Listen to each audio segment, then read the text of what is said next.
The boy's scream cut through the frozen air like a knife. Mama! Clara May Whitfield had never seen this child before. She'd never been to Wyoming before today. She'd never been anyone's mother. But this small, trembling boy was running straight toward her across the snow-covered platform, tears streaming down his face, arms reaching for her like she was the answer to every prayer he'd ever whispered. And the man chasing him, the cowboy with haunted eyes and grief carved into his face, was staring at her like he'd just seen a ghost. Her ghost. His dead wife's ghost.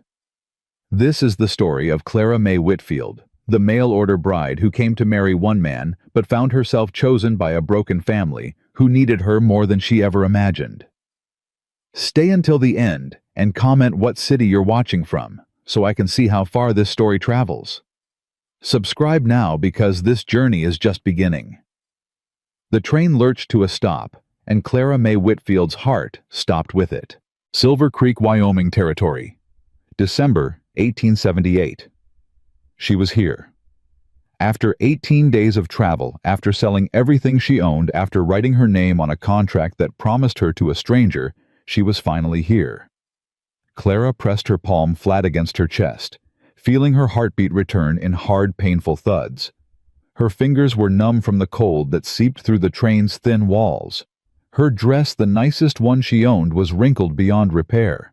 And somewhere out there, beyond the frost-covered windows, a man named Victor Ashford was supposed to be waiting to make her his wife.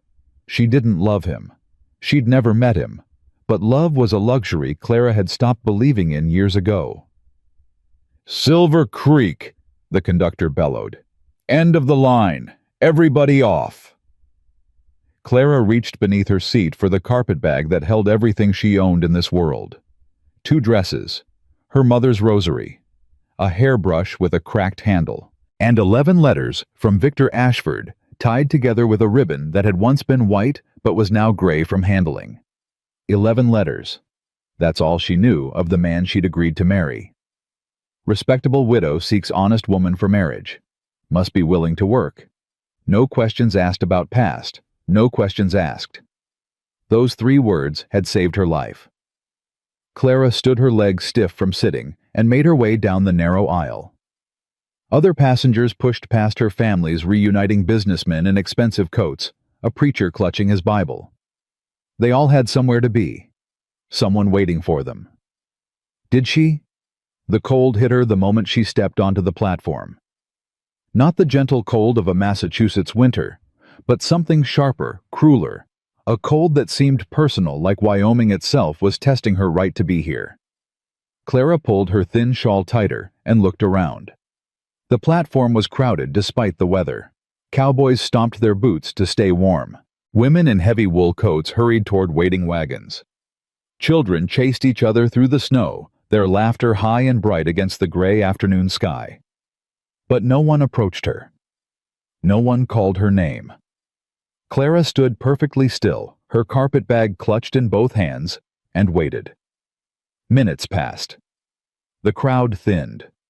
The train behind her hissed and groaned, preparing to leave. Still no one came. "You looking for someone, miss?" Clara turned. A station worker stood a few feet away, a broom in his hands and curiosity in his eyes. He was young, maybe 20, with a patchy beard he probably thought made him look older. "Yes," Clara said. Her voice came out steadier than she felt. "I'm looking for Mr. Victor Ashford. He was supposed to meet me here." The worker's expression flickered, just for a moment. But Clara had spent years reading faces, learning to spot the lie before it was spoken. "Ashford, you say?" The worker scratched his beard. "Can't say I've seen him today, but I reckon he might have gotten held up. Weather's been rough." "Do you know where I might find him? His address?" Another flicker. The worker wouldn't meet her eyes now. "Best ask at the general store, miss. Maggie Brennan knows everybody in town." He walked away before Clara could ask anything else. She stood alone on the platform as the last of the passengers disappeared. The train whistle blew one long, mournful note, and the locomotive began to move, taking with it her last connection to the world she'd left behind. Clara didn't watch it go. Instead, she looked down the main street of Silver Creek and began to walk.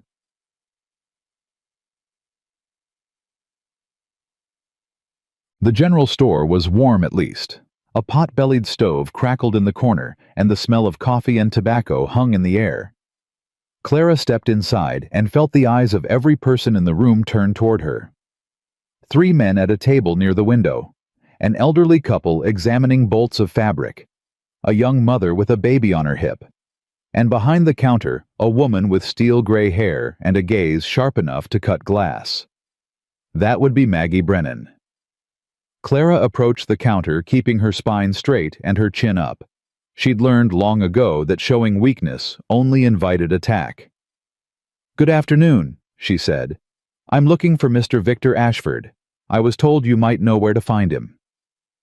The silence that followed was absolute. The men at the table stopped talking. The elderly couple exchanged a look. The young mother pulled her baby closer, as if Clara might contaminate them both just by standing there. Maggie Brennan's eyes traveled slowly over Clara, taking in her worn dress, her thin shawl, her carpet bag with its broken clasp. When she finally spoke, her voice was flat as winter ice. "You're the mail-order bride." It wasn't a question. "Yes, ma'am. I'm Clara Whitfield. Mr. Ashford and I have been corresponding for several months. We were to be married upon my arrival." "Were you now?" One of the men at the table laughed a short, ugly sound. Clara didn't turn to look at him. "Is there a problem?" she asked. Maggie leaned forward on the counter, and Clara saw something in her expression that might have been pity, or might have been contempt. Sometimes they looked the same. "Victor Ashford left Silver Creek 3 days ago, Miss Whitfield. Packed up everything he owned and headed for California." Maggie paused, letting the words sink in. "He ain't coming back." The floor seemed to tilt beneath Clara's feet. "That's not possible," she heard herself say. "He sent me money for the train. He sent you money." One of the men pushed back from the table and stood. He was big, with a belly that strained against his vest and small, mean eyes. "Well, ain't that something? Victor Ashford sending money to anyone." Another man laughed. "Probably stole it from the last woman he swindled." Clara's hands tightened on her carpet bag. "I don't understand." "What's to understand?" The big man took a step toward her. "Ashford's a fraud, a con man. He does this every few months, puts an ad in some eastern newspaper, finds some desperate woman willing to come west, and then disappears before she arrives." He grinned, showing tobacco-stained teeth. "You ain't the first, sweetheart, and you won't be the last." The room was spinning now. Clara gripped the edge of the counter to steady herself. "But he wrote to me. He said he owned a ranch. He said—" "He says a lot of things." Maggie's voice had softened just slightly. "That's what men like him do. They say pretty words to lonely women, and then they take what they can get." Clara's throat was tight. She couldn't breathe, couldn't think. She'd spent every penny she had to get here. She'd burned every bridge left, every connection, gambled everything on a stranger's promise, and it had all been a lie. "What am I supposed to do?" The words came out before she could stop them. Weak, pathetic. Exactly the kind of words that invited attack. The big man laughed again. "That ain't our problem, miss, but I reckon a woman like you knows how to earn her keep." His eyes traveled over her body in a way that made her skin crawl. "Pretty thing like you shouldn't have trouble finding work." Clara felt the blood rush to her face. Shame, anger, terror. They mixed together until she couldn't tell them apart.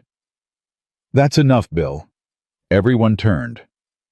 A man stood in the doorway of the general store, snow dusting the shoulders of his worn coat. He was tall, lean, with dark hair that needed cutting, and a jaw that hadn't seen a razor in days. But it was his eyes that caught Clara's attention. They were brown, nearly black, and they held the kind of emptiness that came from losing something you could never get back. "This ain't your concern, Sam," the big man Bill said. "I'm making it my concern." The man called Sam stepped into the store, his boots heavy on the wooden floor. "Miss is clearly in distress. Seems to me the Christian thing to do is offer help, not insults." Bill's face reddened. "You calling me unchristian, Thornton?" "I'm calling you a lot of things, Bill. Unchristian's the politest of them." For a moment, the air crackled with the promise of violence. Clara held her breath, watching the two men face each other across the length of the store. Then Bill laughed, forced, unconvincing, and stepped back. "Ain't worth the trouble," he muttered. "Come on, boys. Let's get out of here before Thornton starts preaching about charity." The three men filed past Sam, each one careful not to meet his eyes. The elderly couple followed shortly after, murmuring apologies that weren't really apologies at all. The store fell quiet. Clara became aware that she was trembling. Whether from cold or shock or fear, she couldn't tell. Sam Thornton turned to look at her, and she saw something else in those dark, empty eyes. Recognition. Not of her specifically, but of her situation, of what it meant to be alone and desperate and terrified. "You're the woman Ashford was supposed to marry," he said, not a question. "Yes." Clara's voice was barely a whisper. "And you've got nowhere to go." It wasn't a question either. She didn't answer. Sam was quiet for a long moment. Then he reached up and removed his hat, holding it against his chest in a gesture that felt almost old-fashioned. Respectful. "My name's Samuel Thornton. I own a ranch about 10 miles east of here. My wife passed last winter, and I've got a boy, Tommy, he's 7, who needs looking after." He paused, as if choosing his next words carefully. "I ain't looking for anything improper, ma'am, but I need help with the house and the boy, and I can offer room and board in exchange. It ain't much, but it's honest work." Clara stared at him. "You don't know me," she said. "No, ma'am, I don't." "You don't know anything about me. I could be anyone." "I reckon you could." Sam's expression didn't change. "But I know what it looks like when someone's been kicked when they're already down. And I know what it's like to need help when there ain't anyone offering." Clara's throat was tight again, but for different reasons now. "Why would you help me?" Sam's jaw tightened. For the first time, emotion flickered across his face. Pain. Old pain worn smooth by time, but never fully healed. "Because my wife would have wanted me to," he said simply. "She was the kind of woman who couldn't stand to see anyone suffer. Didn't matter who they were or where they came from." He paused. "She's been gone 8 months now, and I've been failing at everything she asked me to be. Maybe this is a chance to do one thing right." Before Clara could respond, the store's door burst open.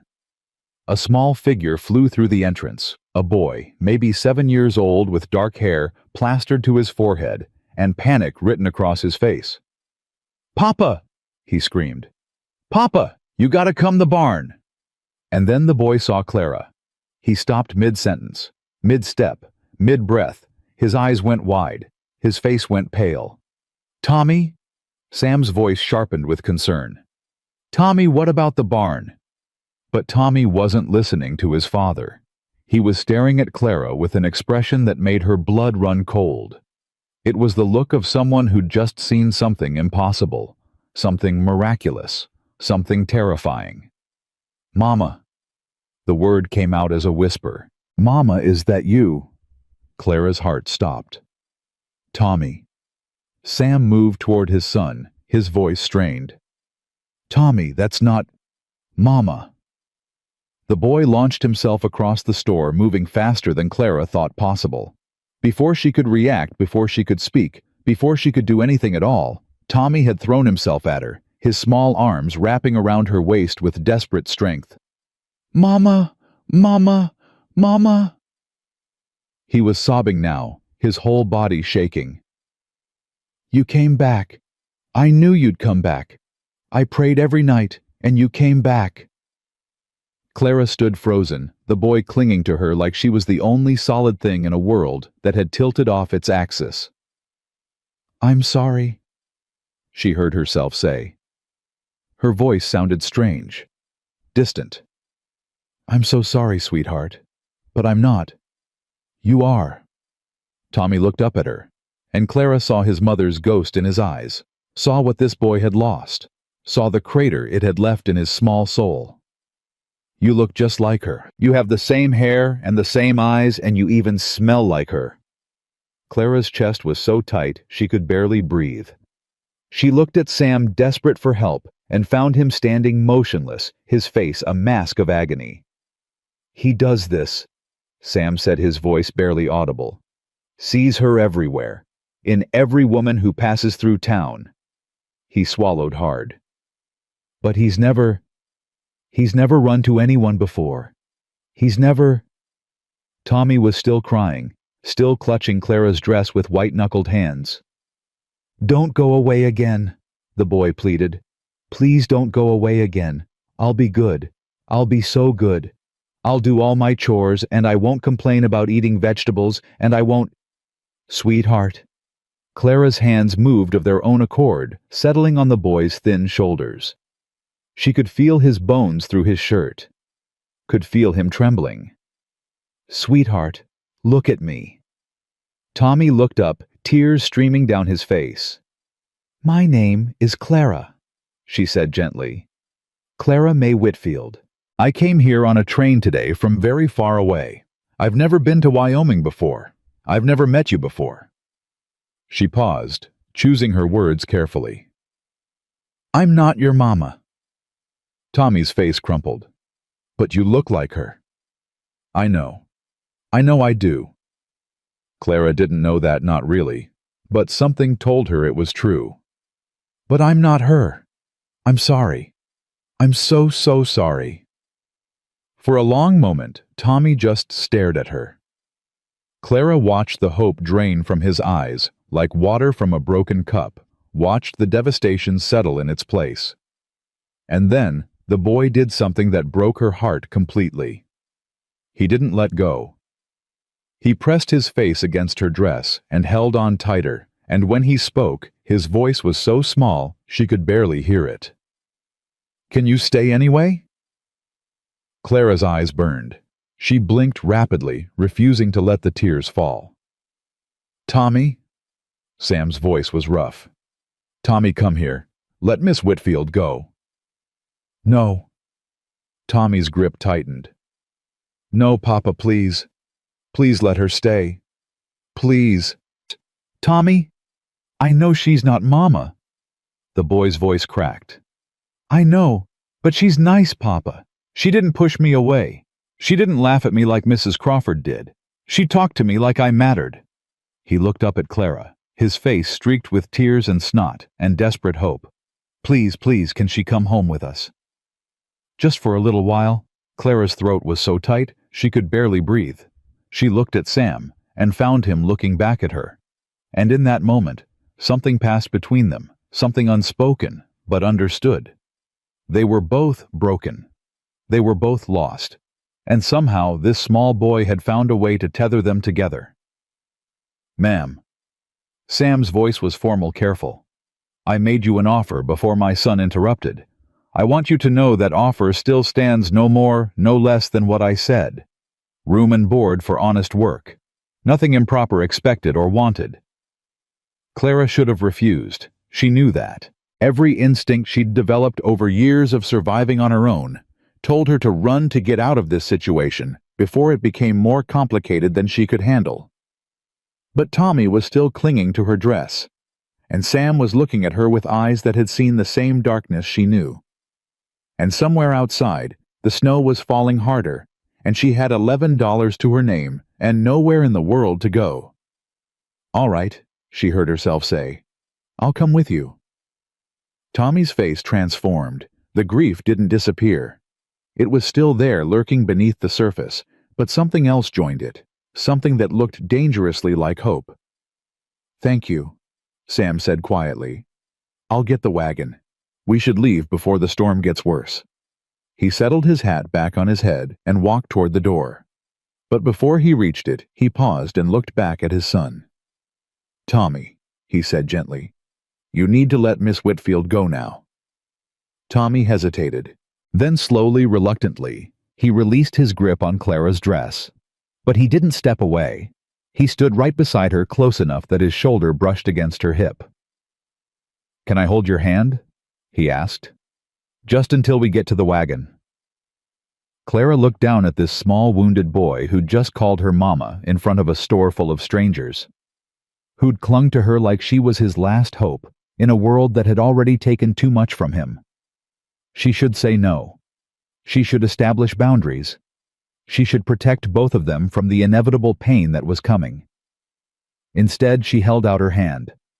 Tommy's fingers wrapped around hers, small and cold and trusting, and Clara felt something shift inside her chest, something that had been locked away for a very long time. "Come on," she said softly. "Let's go home." The wagon ride was quiet. Sam sat at the front, handling the reins with the ease of long practice.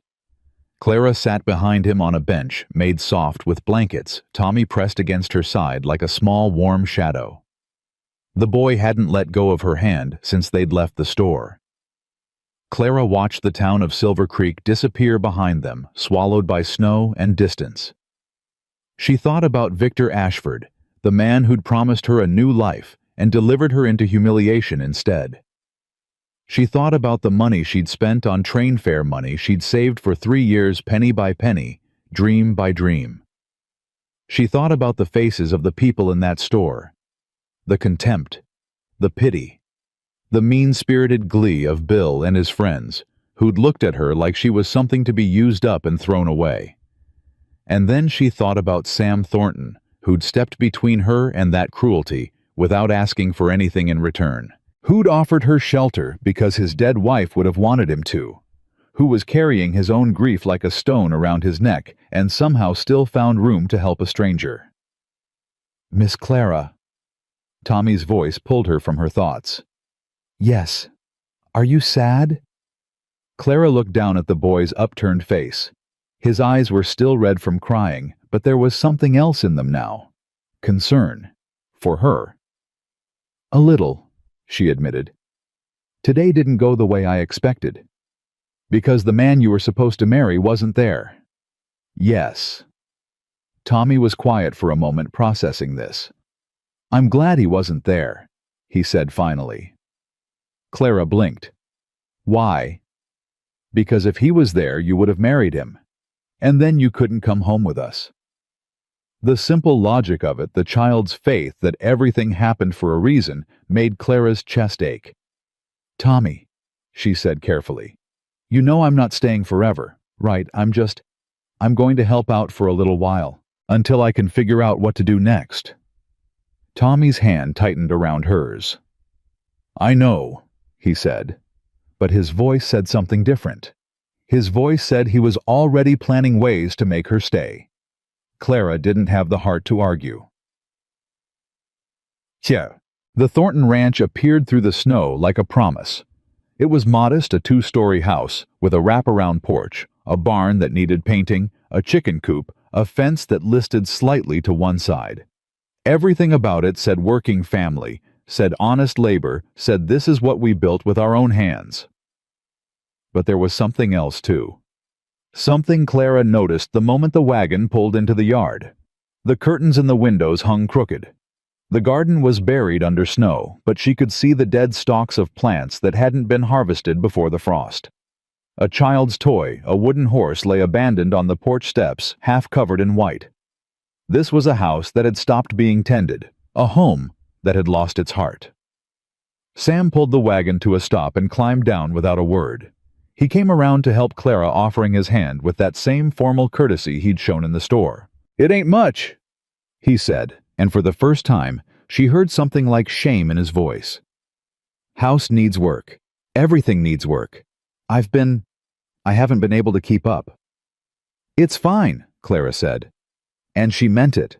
After the boarding houses she'd lived in, after the factory dormitories with their thin walls and thinner mattresses, this place looked like a palace.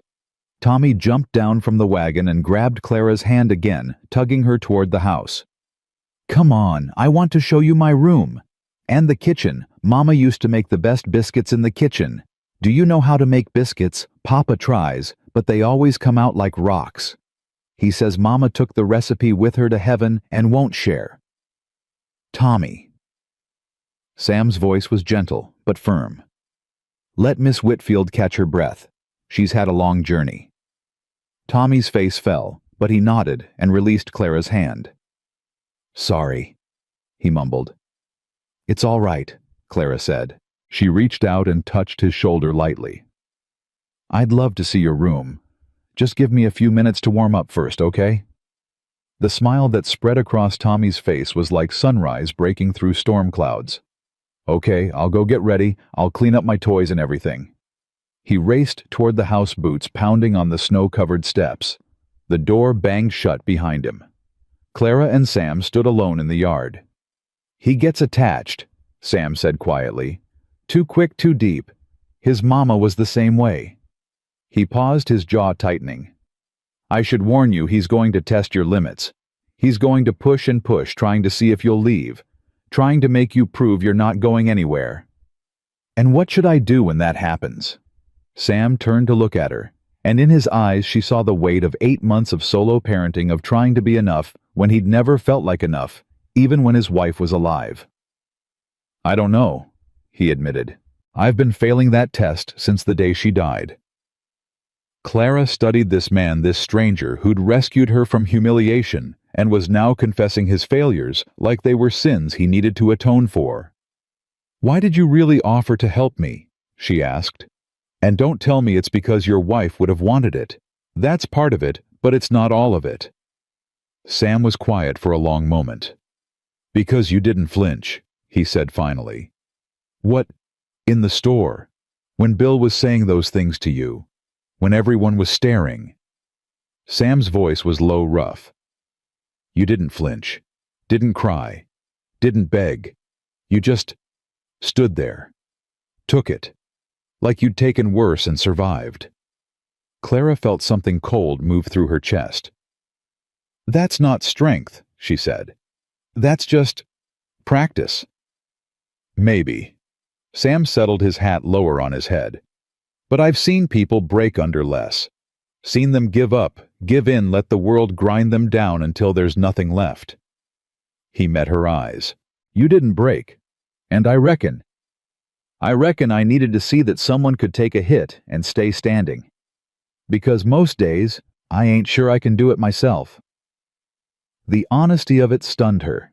Before she could respond, the front door burst open again. Miss Clara, Tommy's voice was urgent. Come quick. The fire in the stove went out and it's so cold in here. Clara looked at Sam.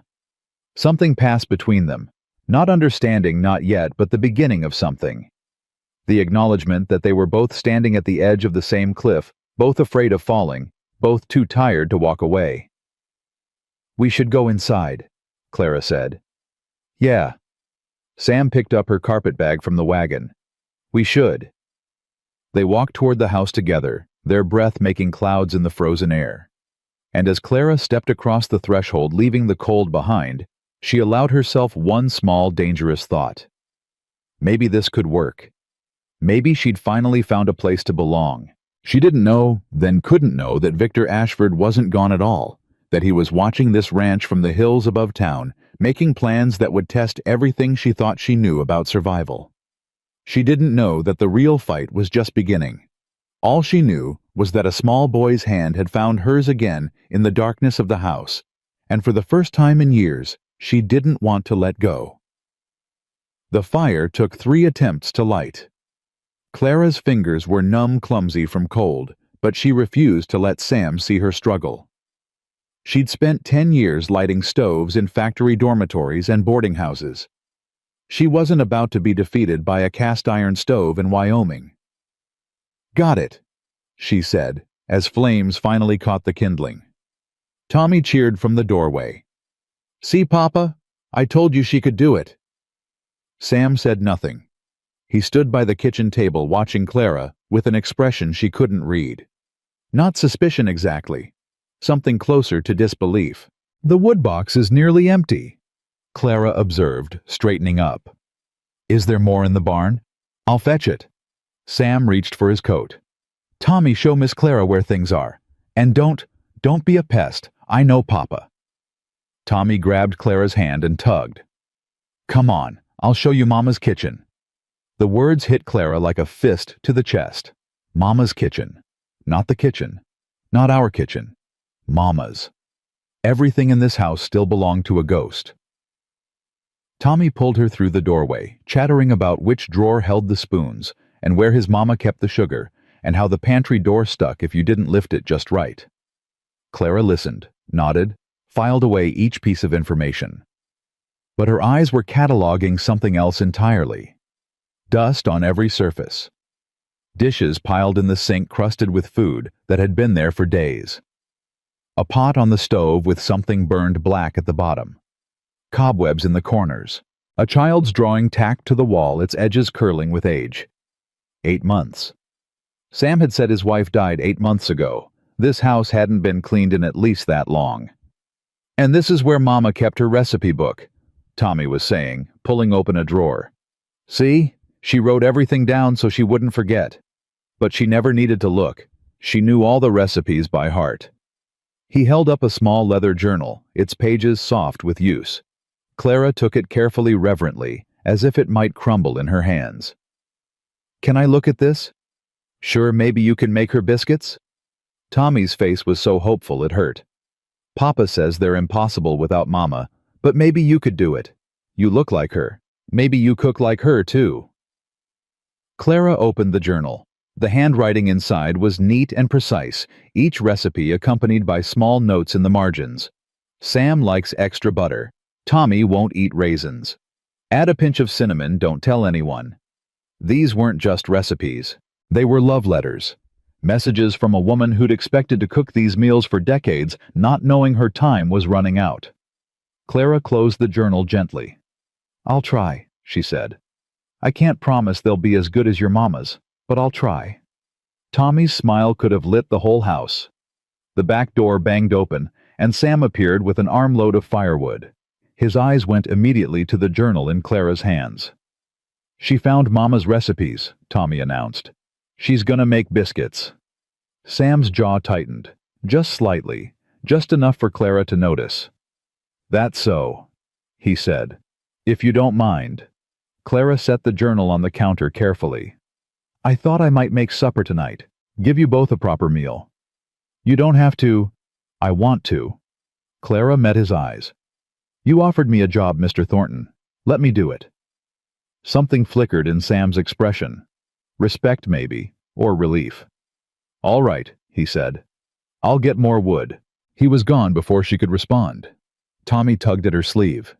"Papa's always like that. Mama used to say he had more feelings than words. Said he kept everything locked up inside like a bank vault." "Your mama sounds like she was very wise." She was. Tommy's voice went small. She was the wisest person in the whole world. Clara knelt down to meet his eyes. "Tommy, can I ask you something?" "Sure." "Do I really look like her? Your mama?" Tommy studied her face with an intensity that was almost unsettling in someone so young. "Your hair's the same color," he said slowly. "And your eyes. And the way you smile, you don't smile with your mouth first.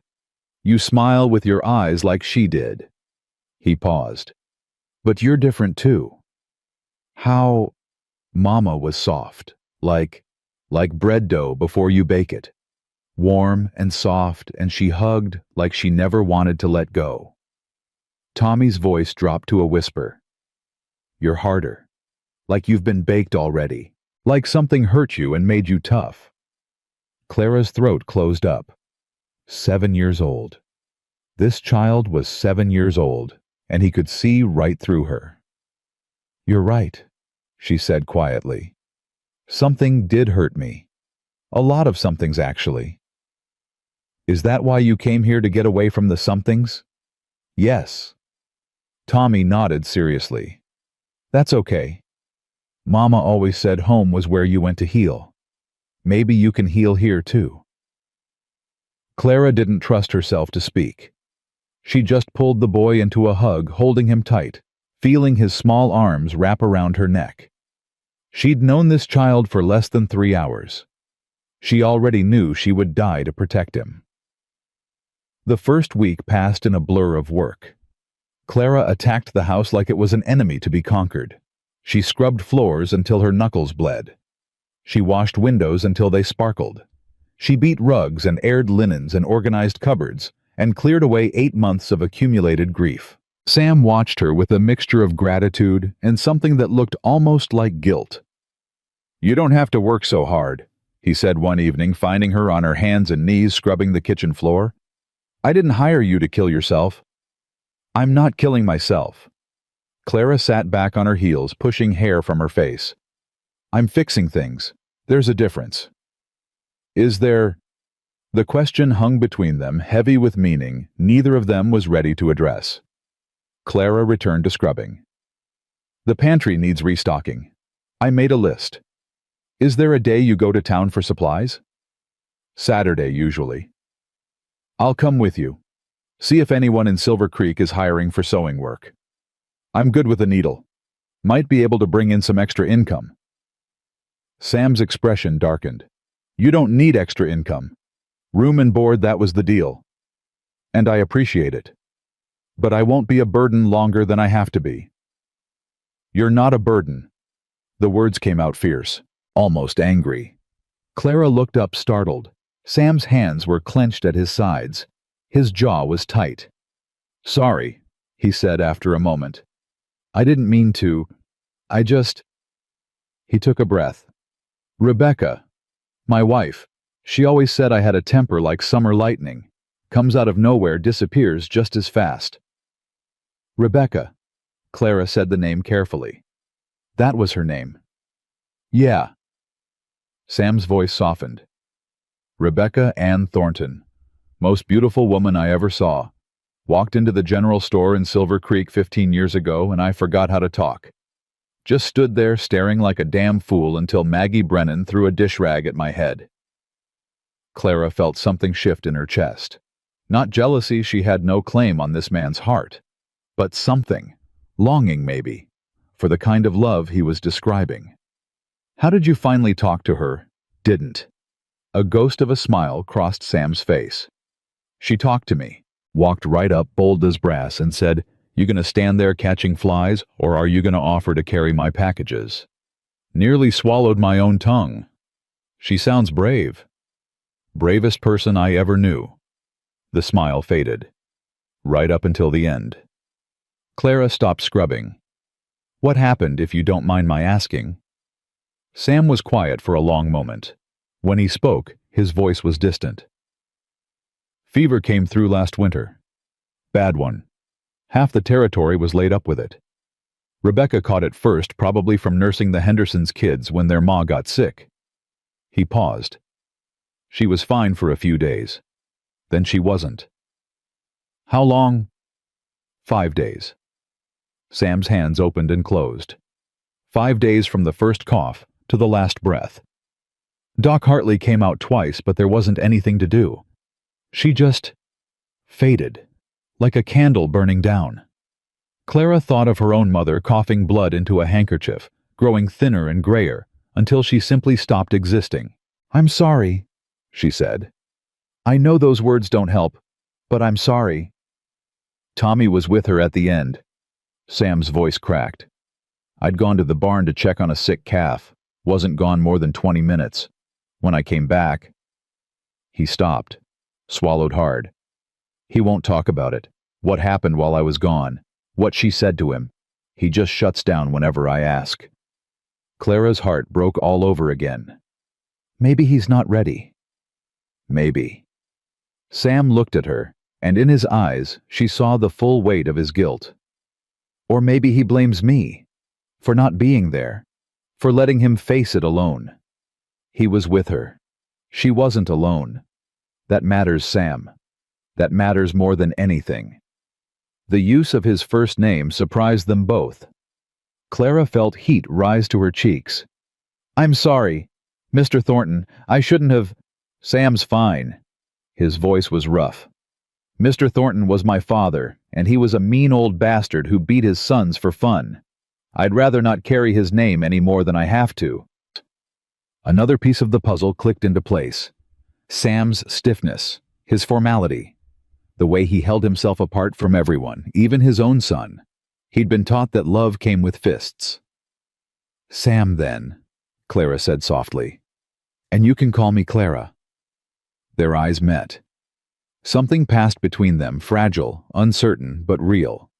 Then Tommy's footsteps thundered down the stairs, breaking the moment. "Miss Clara, Papa. Come quick. There's a man on a horse outside." Clara's blood went cold. She didn't know why. She had no reason to fear a stranger. But something in Tommy's voice, something urgent and afraid, sent ice through her veins. Sam was already moving. He grabbed his rifle from above the door and checked that it was loaded. "Stay here," he told Clara. "Both of you. Sam, stay here." He was out the door before she could argue. Clara grabbed Tommy's hand and pulled him back from the window, but not before she caught a glimpse of the rider. Her heart stopped. She knew that horse. She knew that coat. She knew that self-satisfied posture, the way the man sat in the saddle like he owned everything he surveyed. Victor Ashford hadn't gone to California after all. "Miss Clara?" Tommy's voice was scared. "Who is that man?" Clara couldn't answer. Her throat had closed up completely. Through the window she watched Sam approach the rider. Watched them exchange words she couldn't hear. Watched Victor gesture toward the house, toward her with a smile that made her skin crawl. "Miss Clara, you're hurting my hand." She looked down. Her grip on Tommy's fingers had turned white-knuckled. "Sorry." She forced herself to let go. "Sorry, sweetheart. Stay here, okay? Stay away from the windows." "But, please, Tommy, just do this for me." Something in her voice must have communicated the seriousness, because Tommy nodded and backed away from the window, pressing himself against the far wall. Clara moved to the door. Her hand was shaking as she reached for the handle. Outside, she could hear Sam's voice, low and dangerous.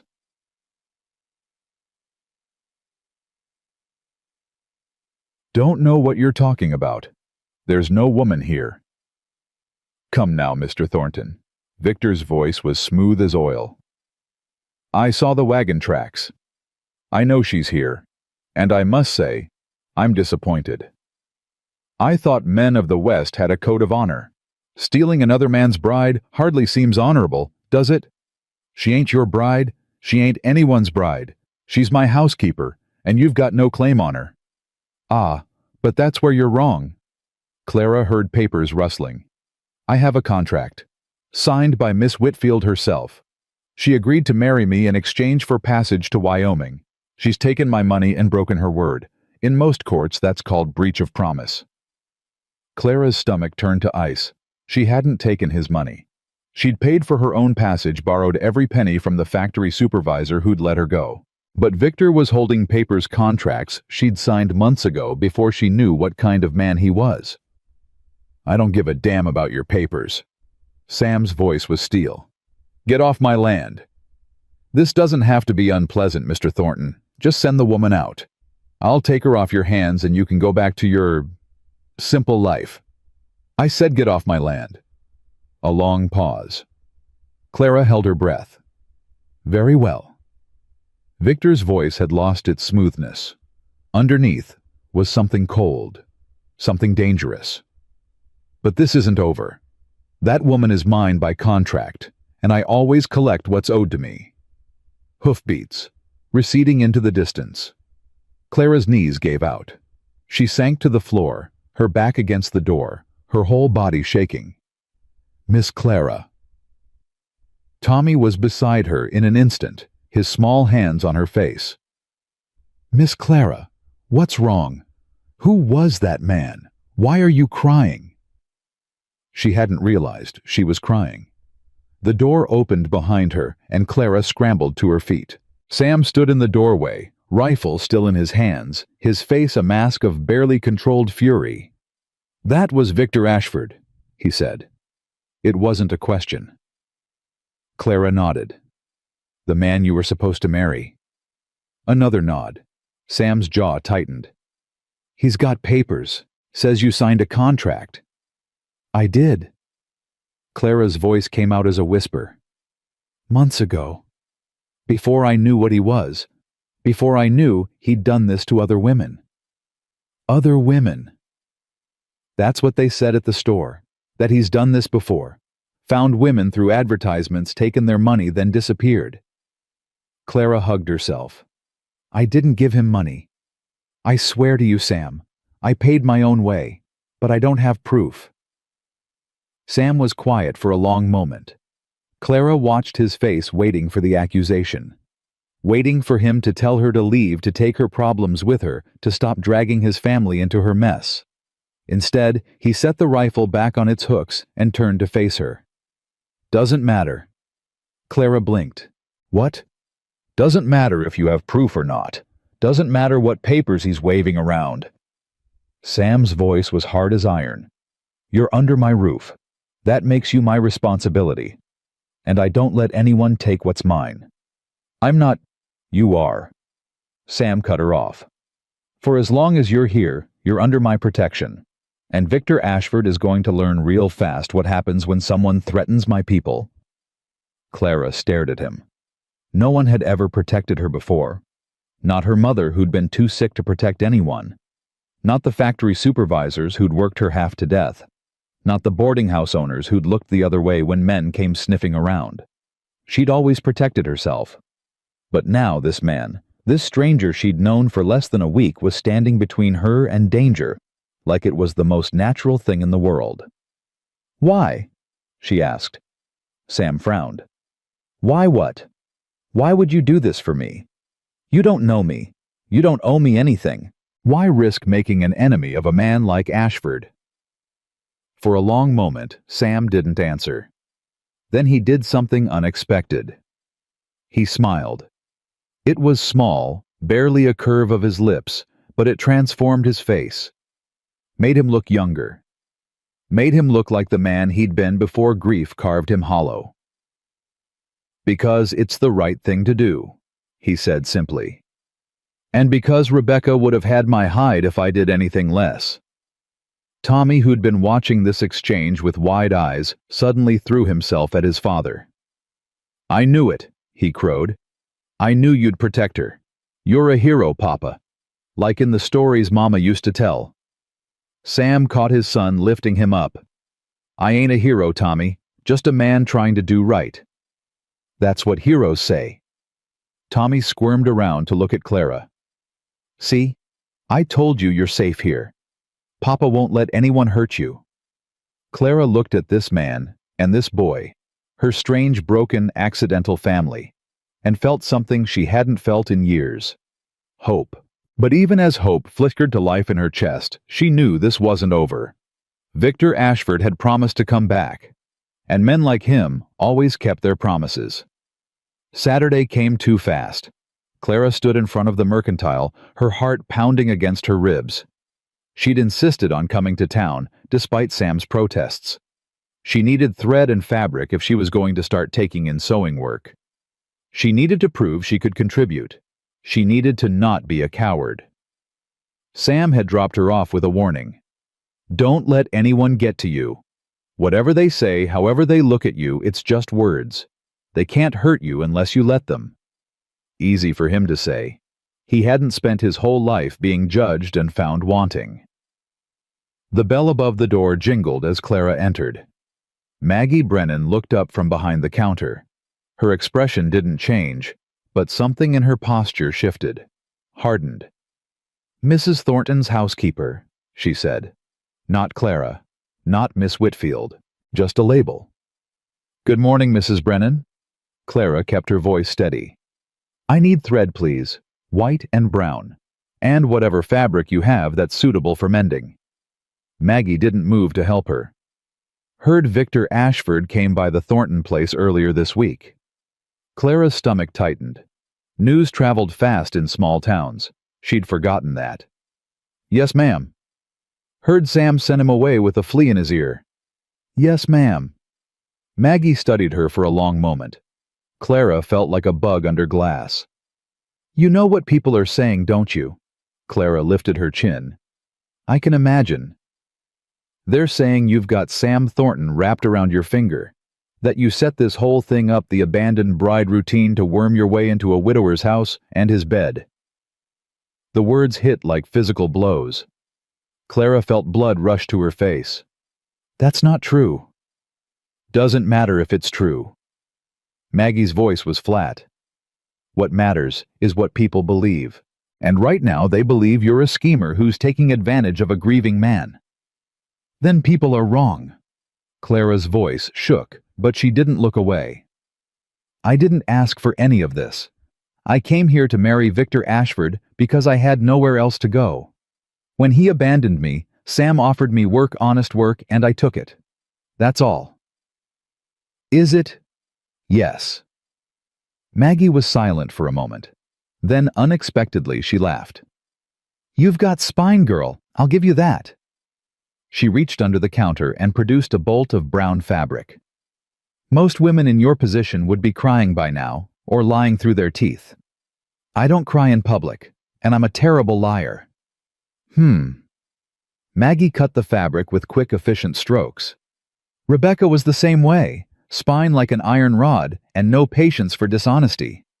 She looked up. You really do look like her, you know. First time you walked in here, I thought I was seeing a ghost. Clara's throat tightened. Tommy said the same thing. Poor child. Maggie's expression softened fractionally. He's been lost since she passed. Sam too, though he hides it better. She wrapped the fabric in brown paper. Threads on the shelf behind you. Help yourself.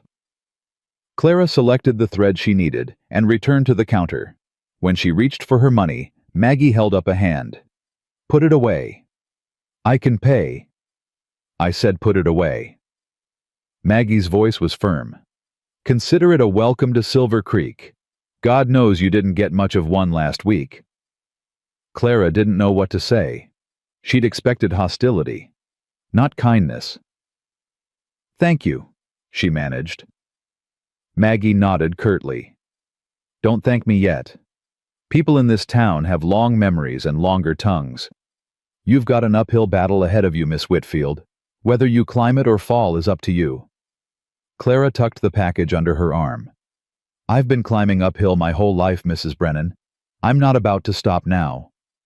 She was halfway to the door when Maggie's voice stopped her. Miss Whitfield.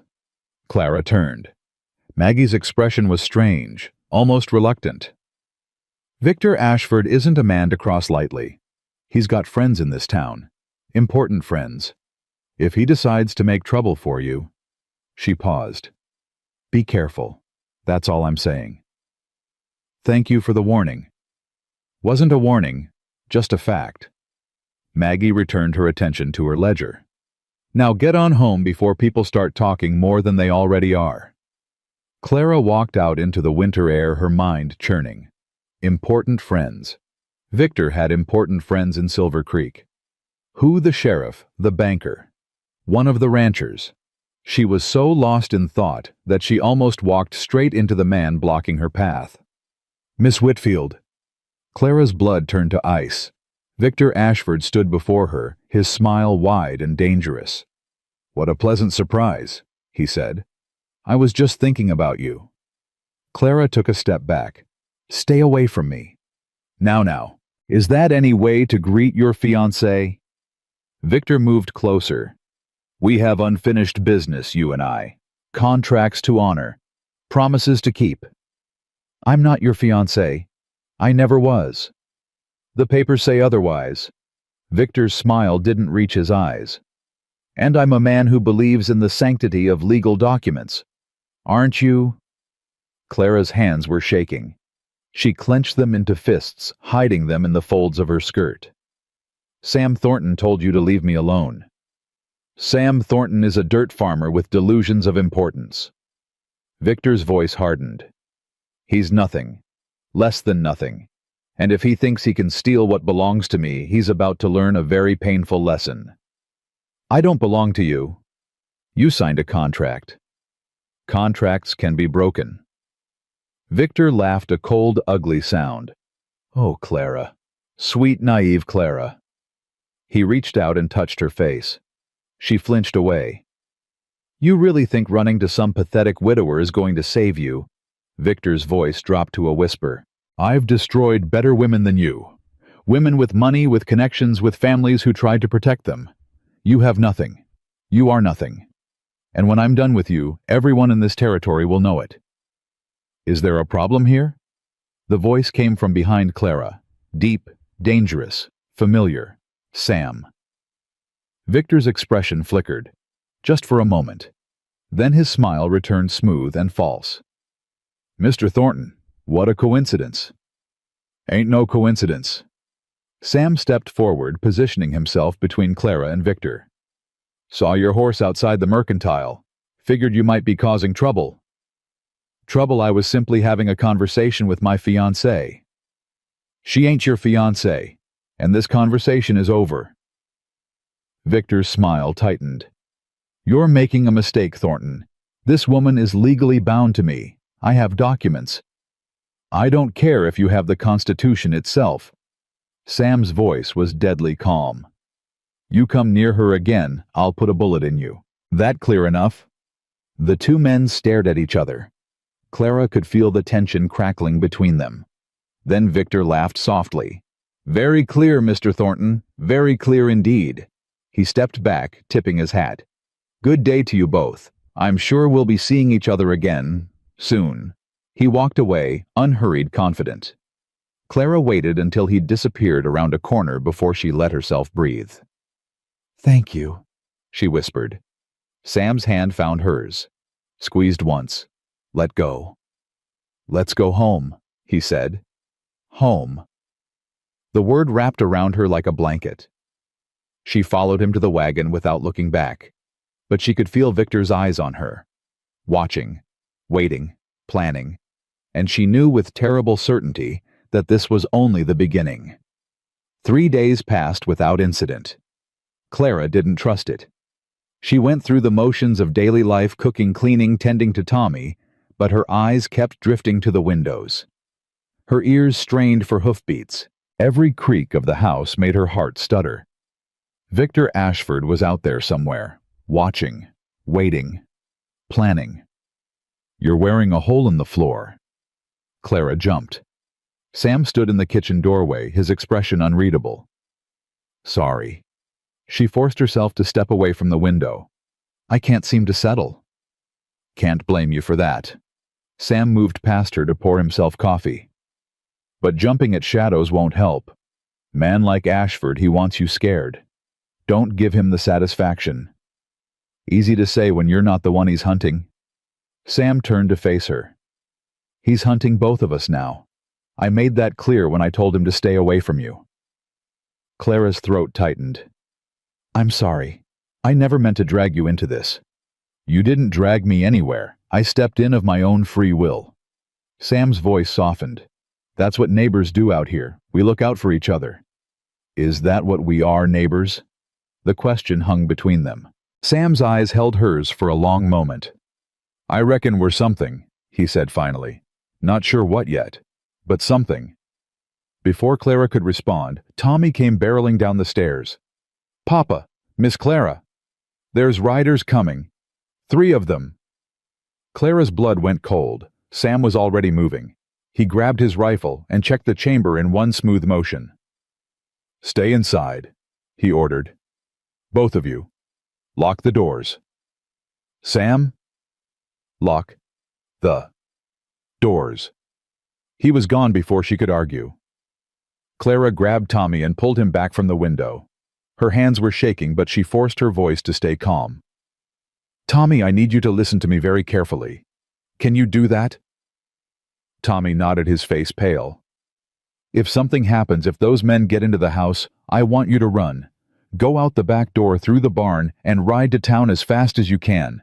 Find Sheriff Cooper and tell him what happened. But I can't leave you. Yes, you can. Clara gripped his shoulders. Promise me, Tommy. Promise me you'll run if things go bad. Tommy's lower lip trembled. I promise. Good boy. She pulled him into a fierce hug. Good brave boy. Through the window she watched Sam approach the three riders. They'd stopped at the edge of the property, close enough to see but far enough to claim they weren't trespassing. Victor wasn't among them. That terrified Clara more than if he'd been leading the charge. Sam's voice carried across the yard. "Help you gentlemen with something." The lead rider, a big man with a scar across his cheek, tipped his hat. "Just passing through, Mr. Thornton. No need for the rifle." "I'll decide what there's need for. State your business." "Like I said, just passing through." The man's eyes drifted to the house, to the window where Clara stood watching. "Nice place you've got here. Shame if anything happened to it." Sam's rifle came up. That sounded like a threat. "Did it? My apologies. Meant it as an observation." The man smiled, a cold, ugly thing. "Winters can be rough out here. Fires start easy. Barns burn. Sometimes people get hurt." He paused. "Just an observation." Clara's hands clenched into fists. "Get off my land," Sam said. "We're on the road, public property." The man's smile widened. "But we'll be moving along. Got places to be." He tipped his hat again. "Give our regards to Miss Whitfield. Mr. Ashford sends his compliments." The three riders turned their horses and rode away at a leisurely pace. Sam watched them until they disappeared over the ridge. Then he walked back to the house, his jaw set like stone. Clara met him at the door. "What do we do?" she asked. "We prepare." Sam's voice was grim. "Those men were sending a message.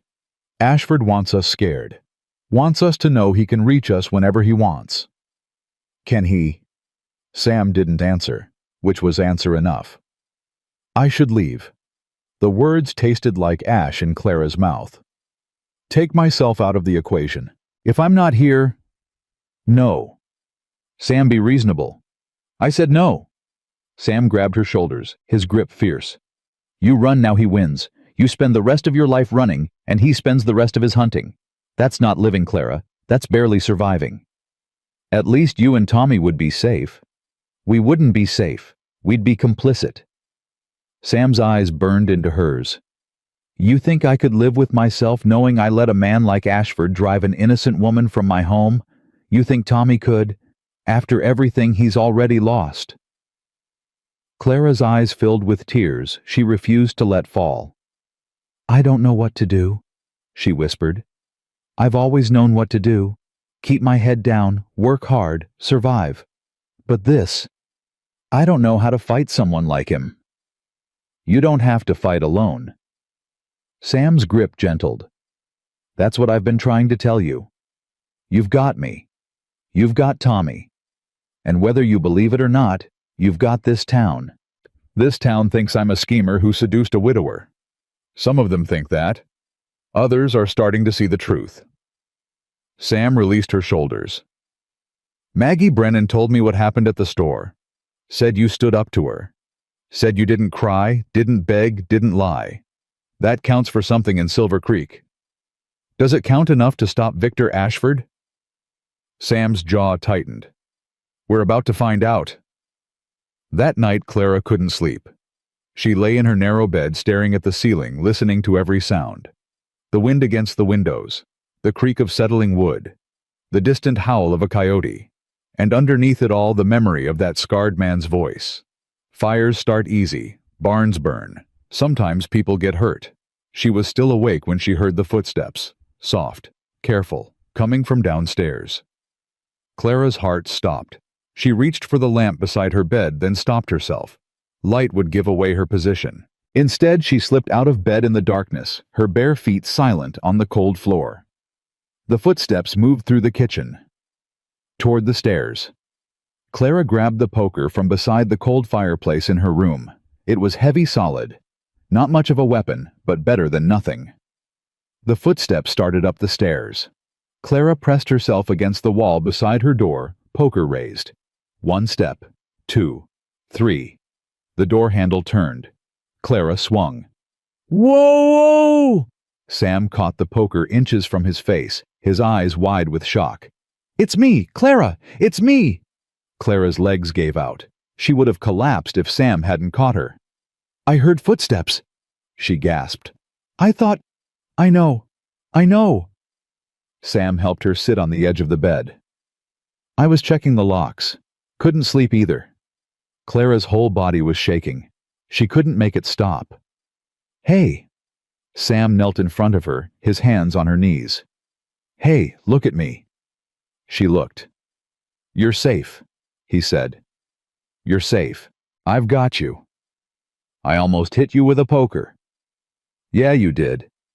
A ghost of a smile crossed his face. Good instincts. Clara laughed, a broken, hysterical sound that turned into a sob, then another. Then she was crying, really crying, for the first time since her mother died. Sam didn't say anything. He just pulled her into his arms and held her while she fell apart. I'm sorry, she choked out. I'm sorry, I never… Shh. His hand stroked her hair. You don't have to apologize for being human. I'm so tired. The words came from somewhere deep inside her. I'm so tired of being strong all the time, of pretending everything's fine when nothing's been fine for years. Then stop pretending. Sam's voice was rough. At least with me. You don't have to be strong with me. Clara pulled back to look at him. In the darkness, she could barely make out his features, but she could feel the warmth of his breath, the solidness of his presence. Why? She whispered. Why do you care what happens to me? Sam was quiet for a long moment. Because you're the first person since Rebecca who's made me feel like there might be something worth waking up for. His voice dropped even lower. Because when I look at you, I don't just see a woman who needs help. I see a woman who's survived things that would have destroyed most people. And that makes me want to be stronger. Better. Worth something. Clara's heart was pounding so hard she was sure he could hear it. Sam. I know. He pulled away, putting distance between them. I know it's too soon. I know you've got enough to deal with without me adding to it. He ran a hand through his hair. I needed you to know. In case something happens. I needed you to know that you matter. To me. To Tommy. To this family we're building. Family. The word wrapped around Clara's heart and squeezed. We're not a family, she said softly. We're whatever we decide to be. Sam's eyes found hers in the darkness. That's the thing about starting over. You get to choose. Before Clara could respond, a scream split the night. Tommy. They were both running before the echo died. Tommy's room was at the end of the hall. Sam reached it first, slamming through the door with Clara on his heels. The window was open. Cold air poured in. And Tommy was gone. No! Clara's scream tore from her throat. Sam was already at the window looking out into the darkness. Tracks, he said, his voice deadly calm. 2 sets of boot prints. They took him out through the window. Clara couldn't breathe, couldn't think, couldn't do anything but stare at Tommy's empty bed, at the tangled blankets, at the wooden horse toy lying abandoned on the floor. Get dressed. Sam's voice cut through her paralysis. We're going after them. But now, Clara. She ran. 2 minutes later she was dressed and downstairs. Sam had his rifle and his pistol, and he was shoving supplies into saddlebags with quick, efficient movements. They've got maybe 10 minutes on us, he said. Ground's frozen, but there's enough snow to track them. What if it's a trap? It is a trap. Sam's jaw was set like granite. But they've got my son. I don't have a choice. Clara grabbed his arm. Let me come with you. No, it's too dangerous. He took Tommy to get to me. This is my fault. I have to… Clara. Sam turned to face her. If something happens to both of us, Tommy's got nobody. I need you to stay here. I need you to ride to town and get the sheriff. By the time I get to town and back… I know. Sam's voice cracked. But if I don't come back, if the worst happens, Tommy's going to need someone who loves him. Can you do that? Can you promise me you'll take care of my boy if I can't? Clara's eyes filled with tears. I promise. Sam nodded once. Then, before she could react, he cupped her face in his hands and kissed her. It was brief, fierce, desperate. "Stay alive," he said against her lips. "That's an order." Then he was gone, disappearing into the darkness on horseback. Clara stood in the doorway watching until she couldn't see him anymore. Then she ran for the barn. She wasn't going to town. She was going to find Tommy. Clara had lied to Sam, and she didn't feel guilty about it. Tommy was her responsibility, her fault. If Victor had taken him to get to her, then she was going to be the one to get him back. She wasn't much of a rider, hadn't been on a horse more than a handful of times in her life, but she managed to saddle the gentlest mare in Sam's stable and point her in the direction of the tracks. The moon was bright enough to see by, and the boot prints were clear in the snow. 2 sets like Sam had said, one smaller than the other. Tommy had been walking, not carried. That meant he was conscious, unhurt, maybe. Clara pushed the mare faster. The tracks led east toward the mountains, away from town, away from help, into territory Clara didn't know. She'd been riding for maybe 20 minutes when she heard it. A voice, high and frightened. Tommy. Clara dismounted and tied the mare to a tree, then moved forward on foot, staying low using the trees for cover. She crested a small rise and saw them. A cabin. Small rundown, probably an abandoned trapper's shelter. Light flickered through the cracks in the shuttered windows, and standing guard outside, rifle in hand, was one of the men from earlier, the one with the scar. Clara's mind raced. Sam would be tracking the main trail. He'd find the cabin eventually, but eventually might be too late. She needed a distraction. Moving carefully, she circled around to the back of the cabin. There was no guard here. They probably figured they were safe this far from civilization. They'd figured wrong. Clara found a window with broken shutters. Through the gap she could see inside. Tommy sat on a wooden chair, his hands tied behind his back. His face was streaked with tears, but his chin was up. Defiant. Victor Ashford stood over him, talking in a low voice Clara couldn't quite hear. Her blood boiled. She looked around for anything she could use. A rock, a stick, something. Her hand closed around a rusted horseshoe half buried in the snow. Not much, but enough to cause trouble. Clara took a deep breath, said a prayer to whatever god might be listening, and threw the horseshoe at the cabin's front wall. It struck with a loud clang. "What the hell?" The guard's voice. Footsteps crunching through snow, moving toward the sound. Clara didn't hesitate. She grabbed a rock from the ground, climbed through the broken window, and dropped into the cabin. Victor spun around. "You!" Clara threw the rock.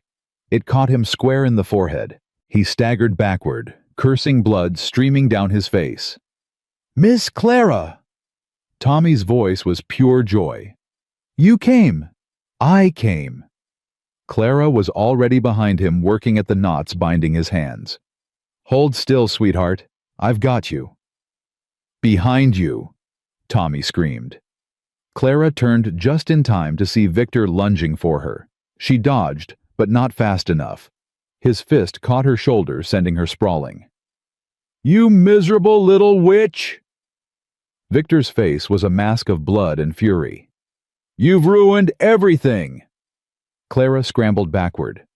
"Tommy, run!" "I'm not leaving you." "Tommy, go! Find your papa now!"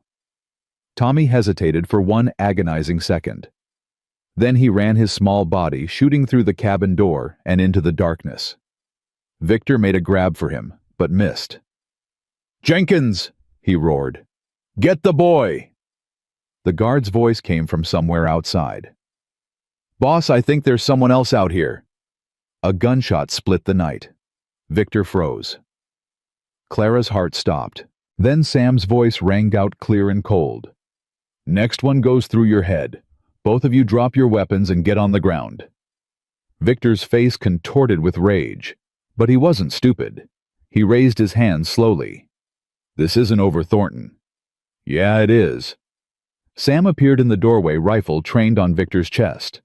Behind him, the guard lay face down in the snow, hands behind his head. "Tommy, you okay?" "I'm okay, Papa." Tommy's voice came from somewhere behind his father. Miss Clara saved me. She threw a rock at the bad man's head. Despite everything, Clara felt a hysterical laugh bubble up in her throat. Sam's eyes found hers. You were supposed to go to town. I lied. I noticed. Something flickered in his expression. Not anger. Something warmer. We'll talk about that later. Looking forward to it, Victor sneered. How touching. The dirt farmer and his mail-order bride. You think this changes anything? I have friends, lawyers, connections that reach all the way to the territorial governor. You can't touch me. Maybe not. Sam's voice was ice. But Sheriff Cooper can, and after tonight you've given him plenty of reason to try. As if summoned by his name, the sound of multiple horses reached Clara's ears. Sheriff Cooper appeared moments later, flanked by 4 deputies. Got your son's message, the sheriff said to Sam.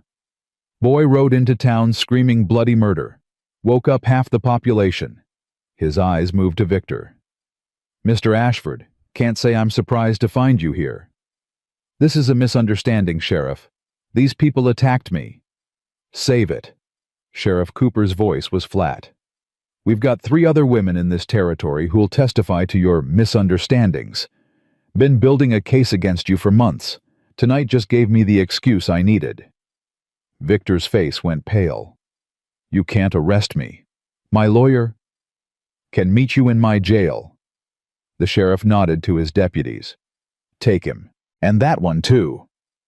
Clara watched as Victor Ashford was dragged away in chains.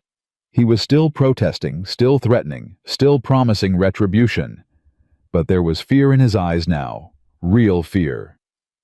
Miss Clara, Tommy crashed into her, wrapping his arms around her waist.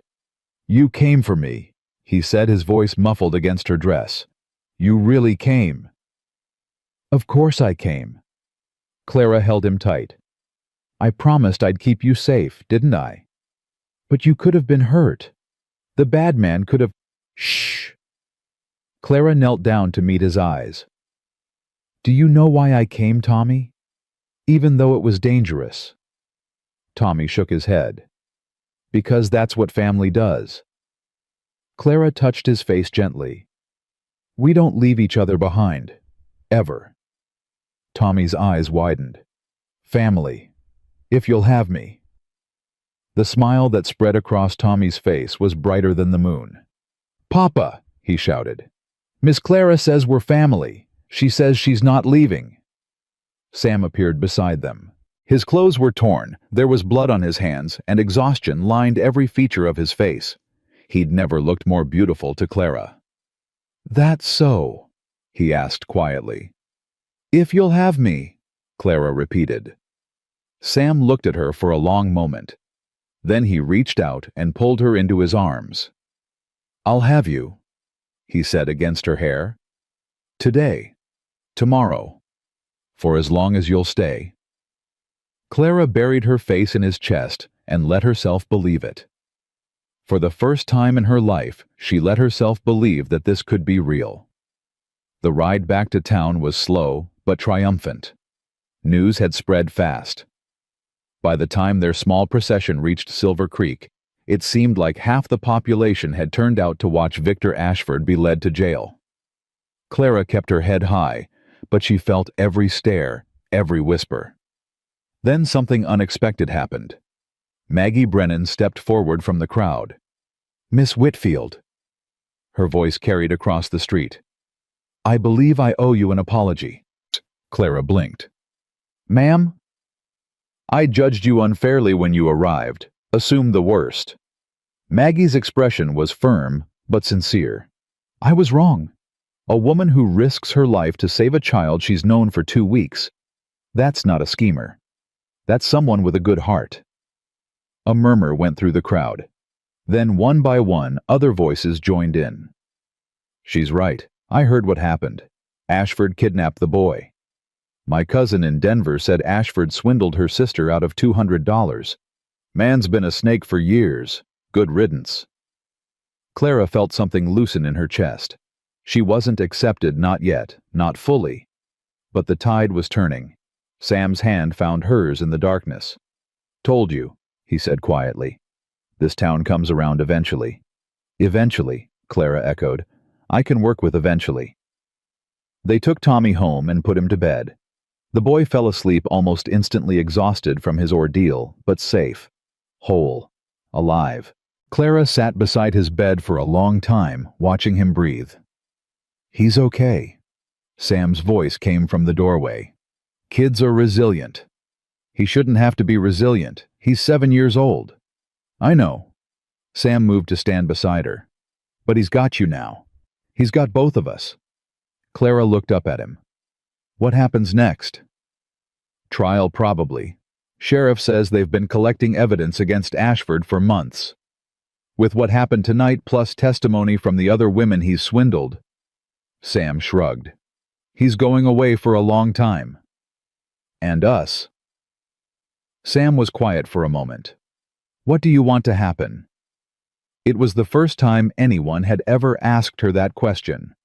Not what she needed, not what she should do, what she wanted.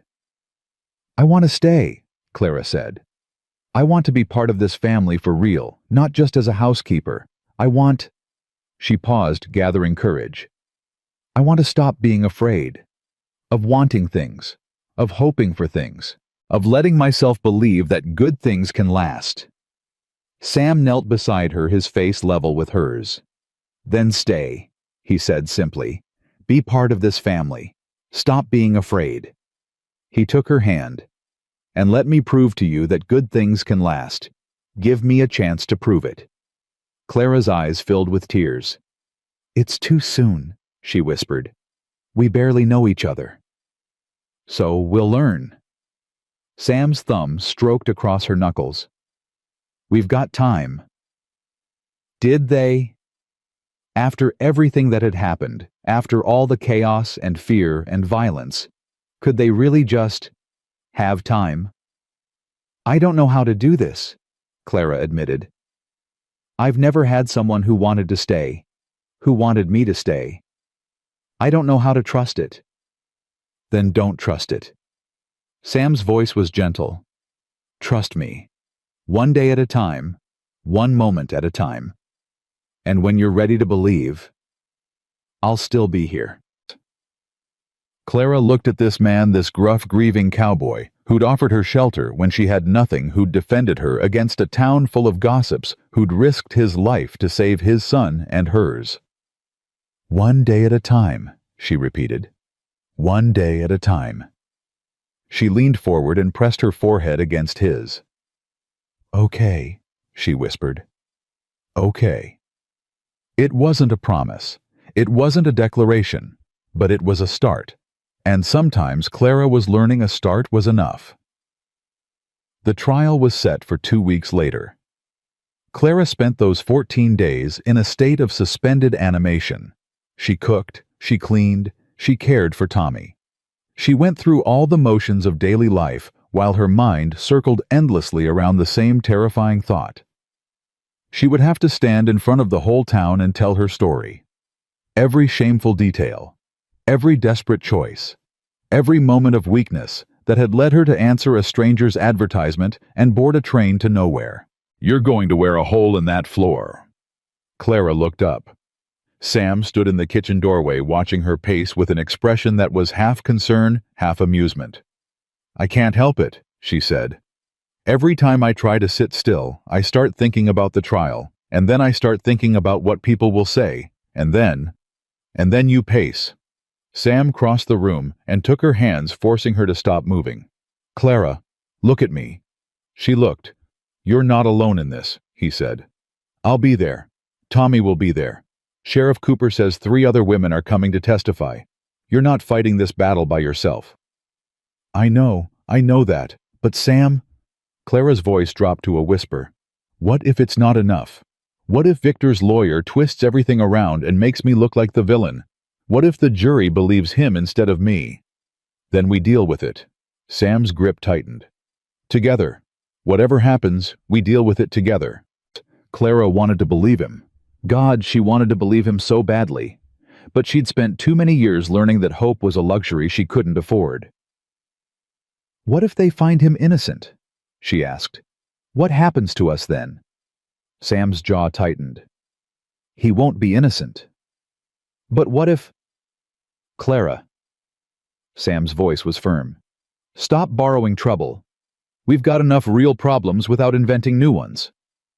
She knew he was right, but knowing and feeling were two different things. I'm scared, she admitted.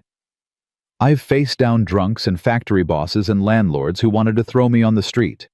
I've survived things that should have broken me. But this... She shook her head. Standing up in front of all those people, telling them my story, letting them judge me. I don't know if I can do it. Yes, you can. Sam's voice was absolute. You know how I know. How? Because you threw a rock at Victor Ashford's head to save my son. A ghost of a smile crossed his face. A woman who can do that can do anything. Despite everything, Clara laughed. It was a small sound, broken and uncertain, but it was real. I was terrified when I threw that rock, she admitted. Bravery ain't about not being scared. Sam released her hands and cupped her face instead. It's about being scared and doing the hard thing anyway. And Clara May Whitfield, you are the bravest woman I've ever known.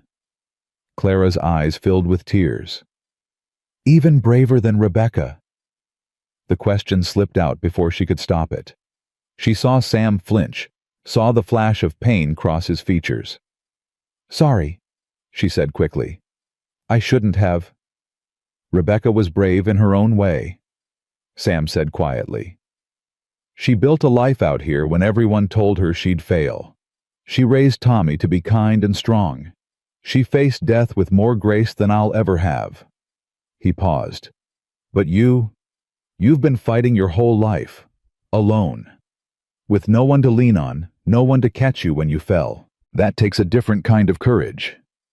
Clara didn't know what to say. Don't compare yourself to her, Sam continued. Don't try to be her.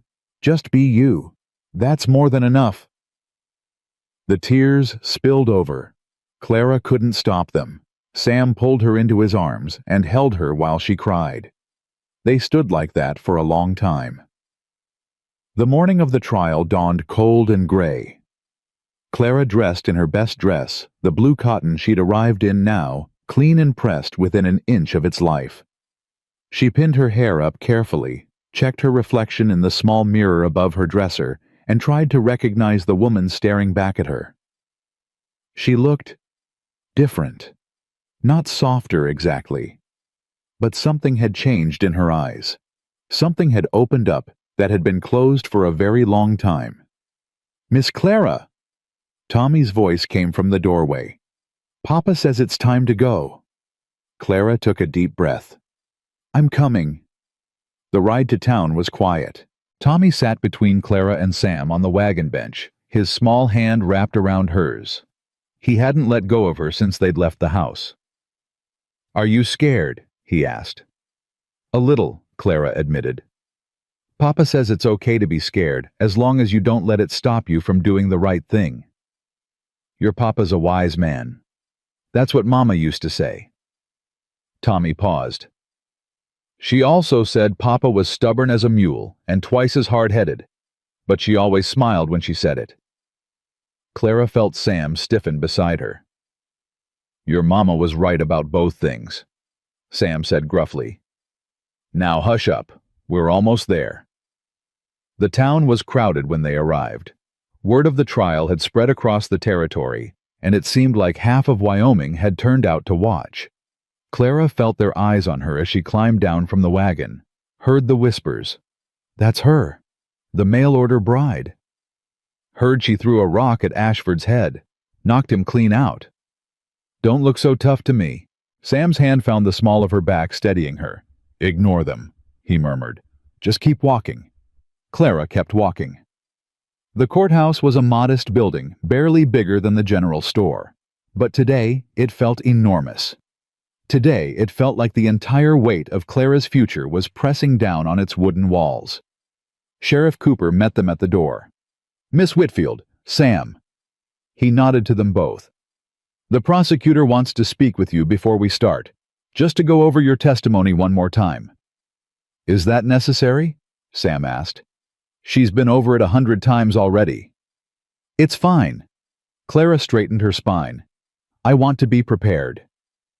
The sheriff led her to a small room at the back of the courthouse. A young man in a rumpled suit was waiting inside, papers spread across a battered desk. Miss Whitfield. He stood and offered his hand. I'm James Hartley. I'll be prosecuting Mr. Ashford today. Clara shook his hand. His palm was sweaty. You're nervous, she said. Hartley blinked. Excuse me. Your hand is sweating. You keep shuffling those papers, and you've got a twitch in your left eye. Clara tilted her head. How many trials have you prosecuted, Mr. Hartley? The young lawyer's face reddened. This is my first. Clara's stomach dropped. Your first? Yes, ma'am. But I've studied extensively, and I'm confident. Victor Ashford has ruined at least 4 women's lives. Clara interrupted. He kidnapped a 7-year-old boy. He threatened to burn down a family's home, and the territory sends a lawyer who's never tried a case. I understand your concern, but do you? Because from where I'm standing, it looks like nobody expects us to win. Hartley's jaw tightened. For a moment, Clara saw something flash in his eyes, something harder than the nervous young man he'd appeared to be. Miss Whitfield, he said quietly, I volunteered for this case. The senior prosecutors wanted nothing to do with it. They said Ashford had too much money, too many connections, too much power. He paused. I took it because I believe you deserve justice. Because those other women deserve justice. And because if nobody's willing to fight for the people who need it most, then what's the point of having laws at all? Clara studied him for a long moment. All right, Mr. Hartley, she said finally. Let's make sure we win. The trial began at 10 o'clock. Clara sat in the front row of the gallery, Sam on one side of her and Tommy on the other. Behind them, the courthouse was packed with spectators, farmers and ranchers, shopkeepers and their wives, people who'd traveled miles to witness what everyone was calling the trial of the decade. Victor Ashford sat at the defense table looking impeccably groomed in an expensive suit. His lawyer, a silver-haired man named Marcus Webb, radiated confidence. Clara's hands were shaking. She pressed them flat against her thighs to hide the trembling. The judge, a stern-faced man named Harrison, called the court to order. The territory of Wyoming versus Victor Ashford, he announced. Charges include fraud, breach of promise, kidnapping, and assault. Mr. Hartley, you may proceed with your opening statement. James Hartley rose from his chair. His hands weren't shaking anymore. Your Honor, ladies and gentlemen of the jury, he began. What I'm about to tell you is not a complicated story.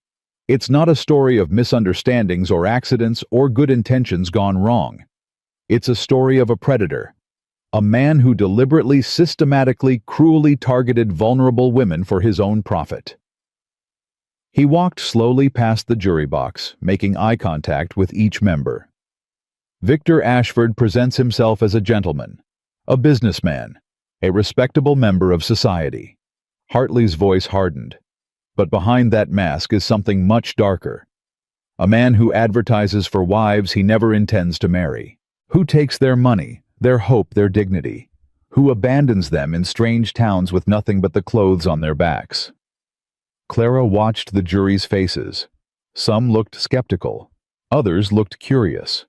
A few, mostly women, looked angry. Over the next few days, you will hear from 4 women who answered Victor Ashford's advertisements, Hartley continued. 4 women who traveled hundreds, sometimes thousands of miles to marry a man who never intended to show up.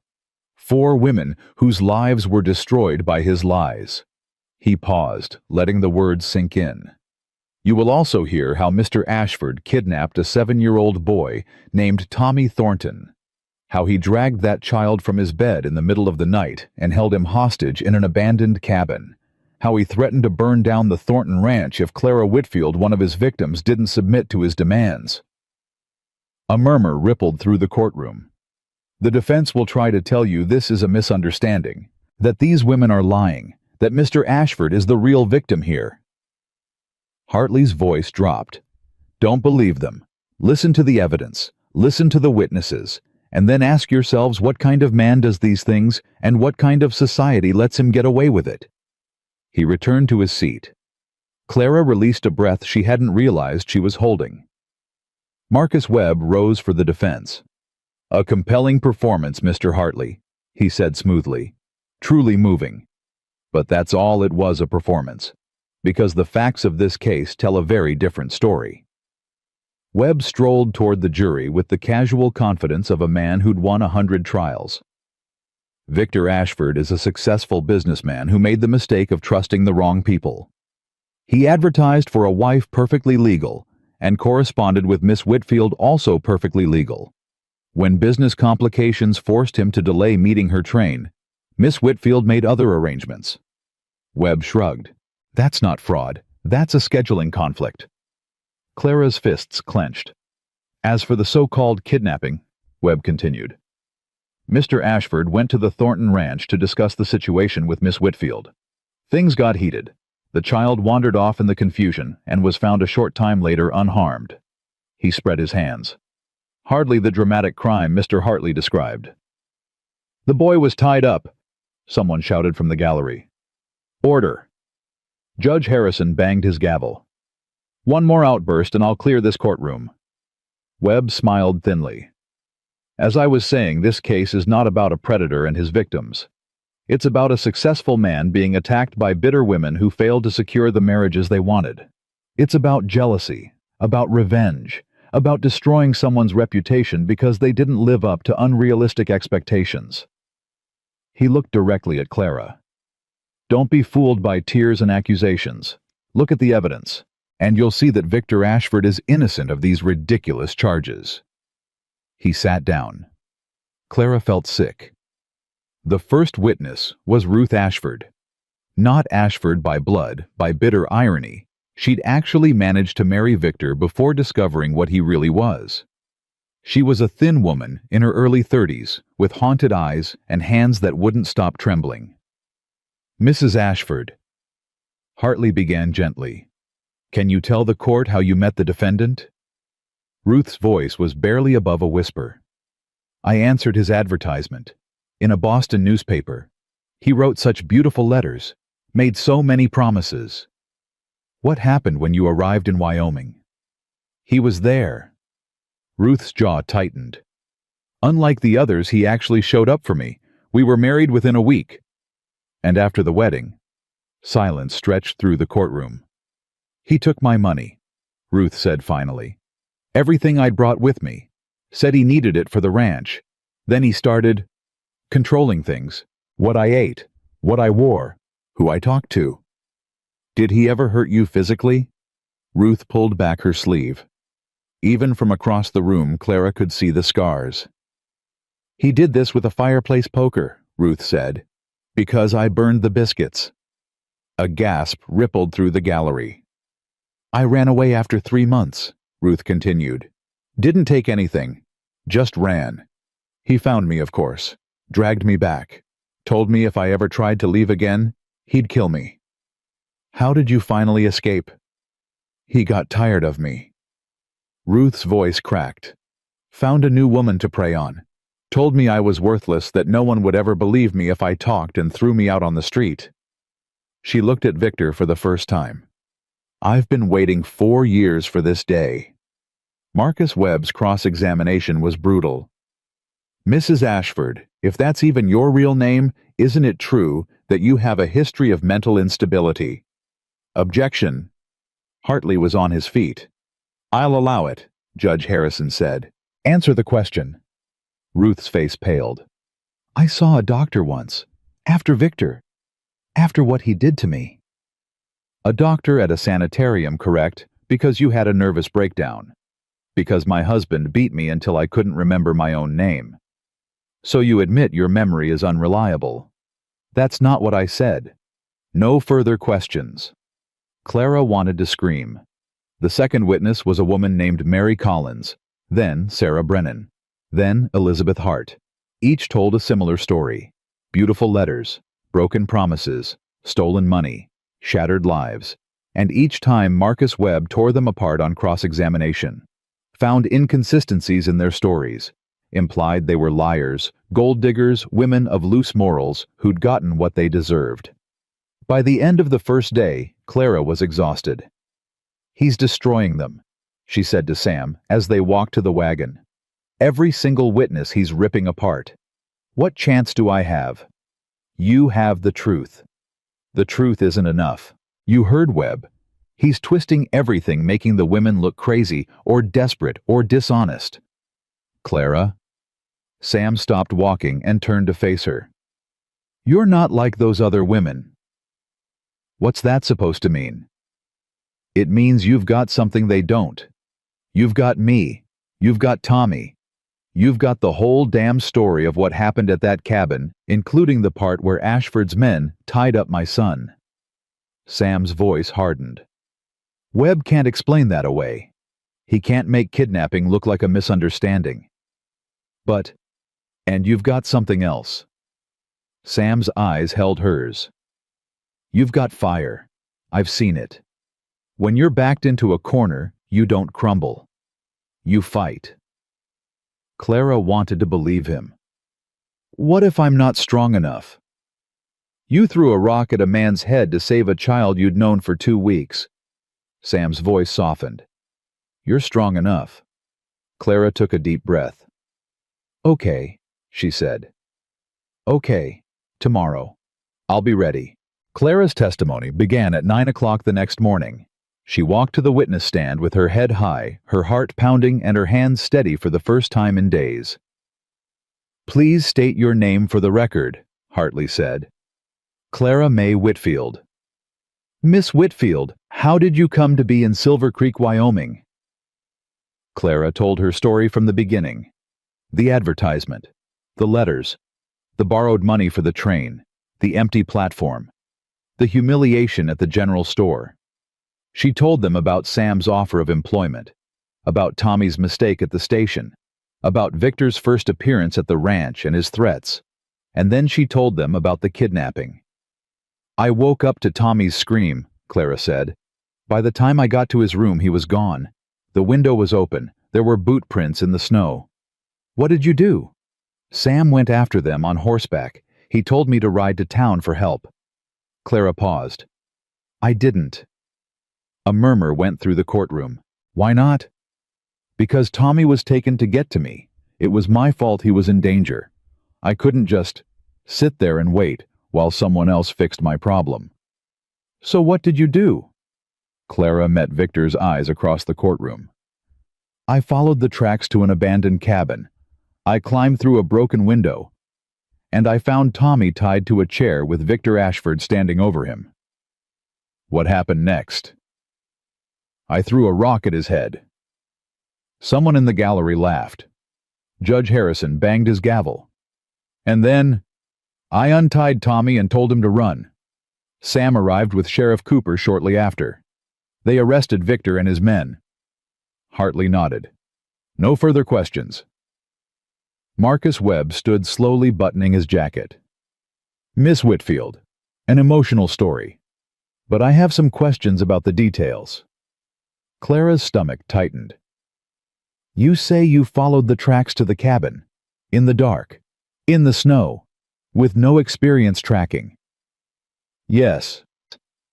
"And you climbed through a broken window silently, apparently, since no one heard you coming. The guard was distracted." "Convenient." Webb smiled thinly. "You also claim my client was standing over the boy when you arrived. What was he doing exactly?" "Talking to him." "Talking. Not threatening. Not hurting. Just talking." "He'd kidnapped a 7-year-old child. Allegedly." Webb raised an eyebrow. "Miss Whitfield, isn't it possible that you misinterpreted the situation? That my client was simply trying to negotiate with Mr. Thornton about your living arrangements? By dragging a child from his bed in the middle of the night. Children wander. Perhaps Tommy left on his own and my client found him. He was tied to a chair." The words exploded from Clara before she could stop them. The courtroom went silent. Clara's whole body was shaking, but she didn't care anymore. Didn't care about staying calm, about being dignified, about any of the things Hartley had coached her on. Victor Ashford kidnapped a 7-year-old boy. She said, her voice low and fierce. He tied that child to a chair in an abandoned cabin and used him as bait to trap me. He sent men to threaten burning down the Thornton Ranch. He told me I was his property, that no one would believe me, that he would destroy my life if I didn't submit to him. She stood up in the witness box. I am not crazy. I am not lying. I am not a gold digger or a schemer or any of the other things you've implied. I am a woman who answered an advertisement because I had nowhere else to go, and I was preyed upon by a monster. Clara pointed directly at Victor. That man has hurt at least 5 women that we know of. How many more are out there? How many more women has he destroyed, who were too scared or too ashamed to come forward? Her voice broke. I am terrified standing here. I am humiliated having my life picked apart in front of strangers. But I would stand here 1,000 times if it meant stopping him from hurting anyone else. Clara sat back down, her legs trembling. The courtroom was absolutely silent. Then from the gallery, someone started to clap. 1 person, then 2, then 10. Then the whole room was applauding despite Judge Harrison's furious attempts to restore order. Through the chaos, Clara met Sam's eyes. He was smiling. The jury deliberated for 6 hours. Clara waited in the small room at the back of the courthouse, unable to eat, unable to sit still, unable to do anything but pace and pray. Sam stayed with her. So did Tommy. What if they find him innocent? Tommy asked for the 100th time. Then we'll figure something out, Clara said. Together. But, Tommy. Sam's voice was gentle. Whatever happens, we're still a family. That doesn't change. The boy nodded, but his face was tight with worry. At 4 o'clock, the bailiff came to fetch them. Jury's back. Clara's heart stopped. She walked back into the courtroom on legs that felt like water. The gallery was packed even tighter than before word had spread that a verdict was coming. Victor sat at the defense table, his face carefully blank. But Clara saw his hands. They were clenched so tight, his knuckles had gone white. Has the jury reached a verdict? Judge Harrison asked. The foreman, a weathered rancher Clara didn't recognize, stood. We have your honor. On the charge of fraud, how do you find D guilty? A gasp swept through the courtroom. On the charge of breach of promise, guilty. On the charge of kidnapping, guilty. Clara's knees buckled. Sam caught her arm, steadying her. On the charge of assault, guilty. Victor's mask finally cracked, his face contorted with rage. This is a farce, he shouted. These women are liars. I'll appeal. I'll remove the defendant. Judge Harrison ordered. 2 bailiffs grabbed Victor and dragged him toward the door. As he passed Clara, he lunged toward her. This isn't over, he hissed. I'll get out, and when I do, get him out, Sam roared. The bailiffs hauled Victor through the door. His screams echoed down the hallway, growing fainter until they disappeared entirely. Clara stood in the middle of the courtroom, surrounded by cheering spectators, and felt something she'd never felt before. Victory. Real, genuine, hard-won victory. Sam's arms came around her from behind. You did it, he murmured against her hair. You won. Clara turned in his embrace to face him. We won, she corrected. All of us. Tommy squeezed between them, wrapping his arms around both their waists. Does this mean the bad man's going away forever? For a very long time, Sam confirmed. He can't hurt anyone anymore. Tommy's face split into a grin. Can we celebrate? Can we get candy? Mama always said candy was for celebrations.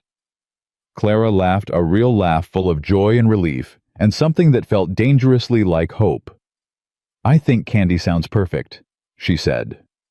They walked out of the courthouse together, the three of them, into a crowd of people who for the first time weren't looking at Clara with suspicion or judgment. They were looking at her with respect. Maggie Brennan pushed through the crowd. "Miss Whitfield." Her voice was gruff, but her eyes were warm. "That was one hell of a testimony." "Thank you, Mrs. Brennan." "Maggie." The older woman almost smiled. "After what you did, I reckon you've earned the right to call me Maggie." It wasn't much. A first name. A small gesture of acceptance. But to Clara, it felt like the whole world had shifted on its axis. She was no longer the mail-order bride who'd been abandoned at the station. She was Clara May Whitfield. Survivor. Fighter. Winner. And she was finally home. The weeks after the trial passed in a blur of change. Victor Ashford was sentenced to 15 years in the territorial prison. No parole, no appeal.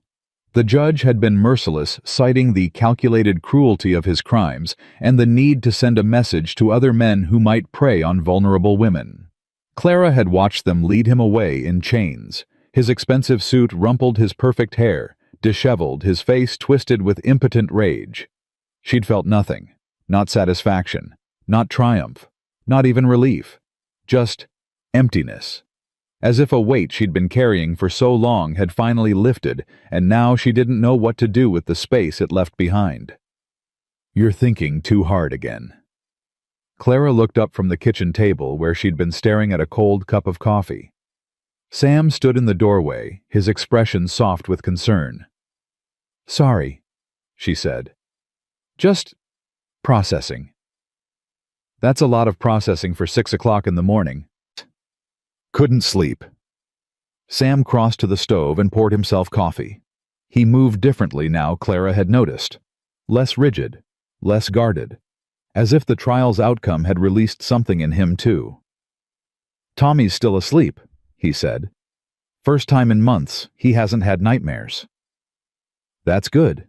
He deserves peace." "So do you." Clara's hands tightened around her cup. "I don't know what peace feels like." Sam sat down across from her. "Then maybe it's time you learned." The silence between them stretched, but it wasn't uncomfortable.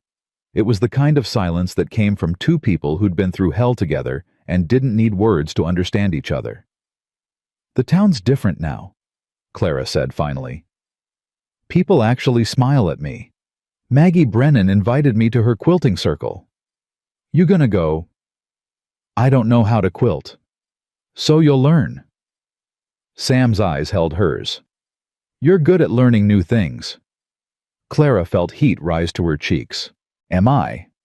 "You learned how to be a mother to a boy who wasn't yours. You learned how to stand up in front of a courtroom and tell your truth. You learned how to throw a rock hard enough to knock out a grown man." The corner of Sam's mouth twitched. Quilting should be easy by comparison. Despite everything, Clara laughed. It felt strange. Good strange. Like a muscle she'd forgotten she had. "What about us?" she asked. The question hung in the air. Sam's expression shifted, became more serious, more vulnerable. "What about us? The trial's over. Victor's gone. I don't need protection anymore." Clara's voice dropped. "If you want me to leave." "Do you want to leave?" "No." The word came out before she could stop it. "No, I don't want to leave. But I don't want to stay just because you feel obligated to." "Clara." Sam reached across the table and took her hands. "I don't feel obligated. I feel—" He stopped, struggled for words. "I ain't good at this," he admitted. "Rebecca always said I had the emotional vocabulary of a fence post.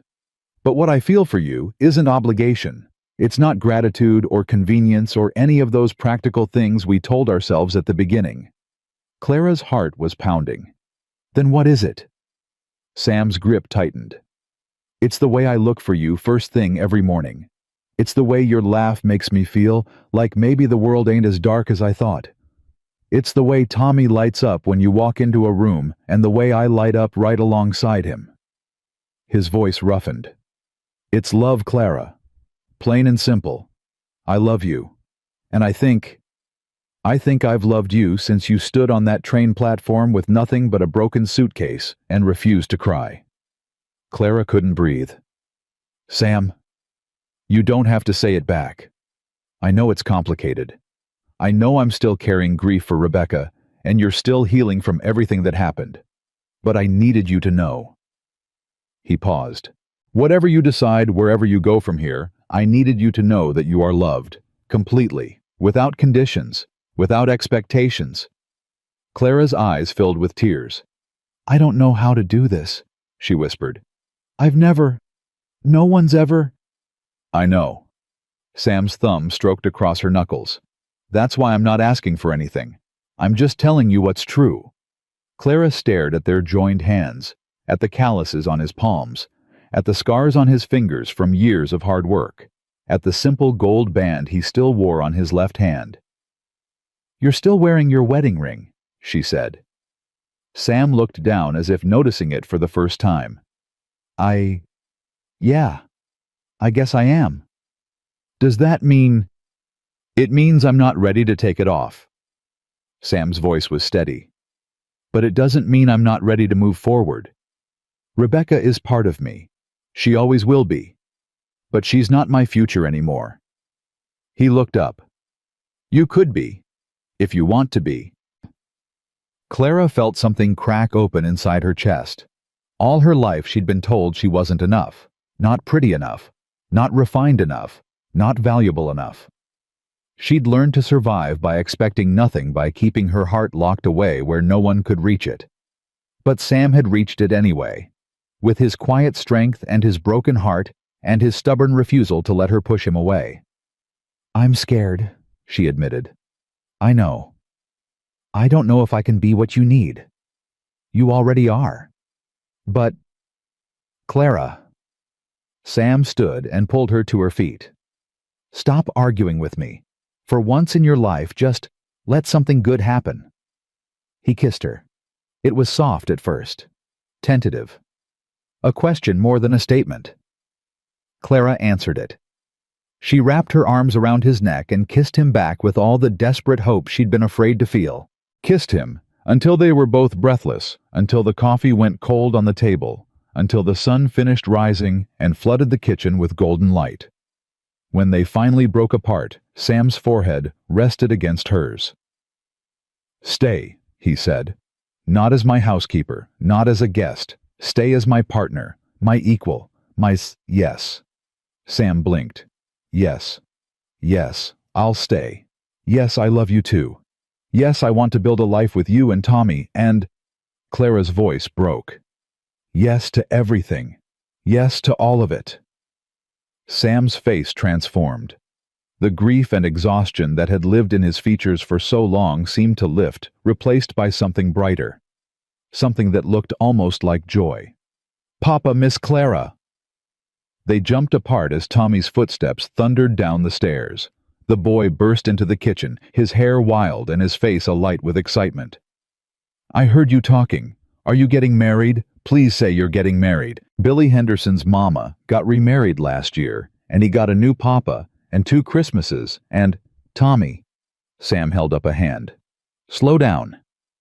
But are you getting married? I mean... Tommy's eyes darted between them. Because I asked God every night if he could send someone to be my new mama, and then Miss Clara came and she looks like mama, and she's nice like mama, and she makes biscuits almost as good as mama's, and... Tommy. Clara knelt down to meet his eyes. Would you be okay with that? If I married your papa? Tommy's face went serious. Would you be my real mama then? Not just Miss Clara, but... Mama. Clara's throat tightened. If that's what you want. It's what I want more than anything. Tommy threw himself at her, nearly knocking her over. Please say yes. Please, please, please say yes. Clara looked up at Sam over Tommy's head. I already said yes, she whispered. Tommy's whoop of joy could probably be heard in the next county. The wedding was small. Clara had insisted on that. After everything that had happened, she didn't want spectacle. She wanted simplicity, authenticity, something real. They held it at the ranch in the front room where Clara had first started to feel like she belonged. Reverend Matthews performed the ceremony.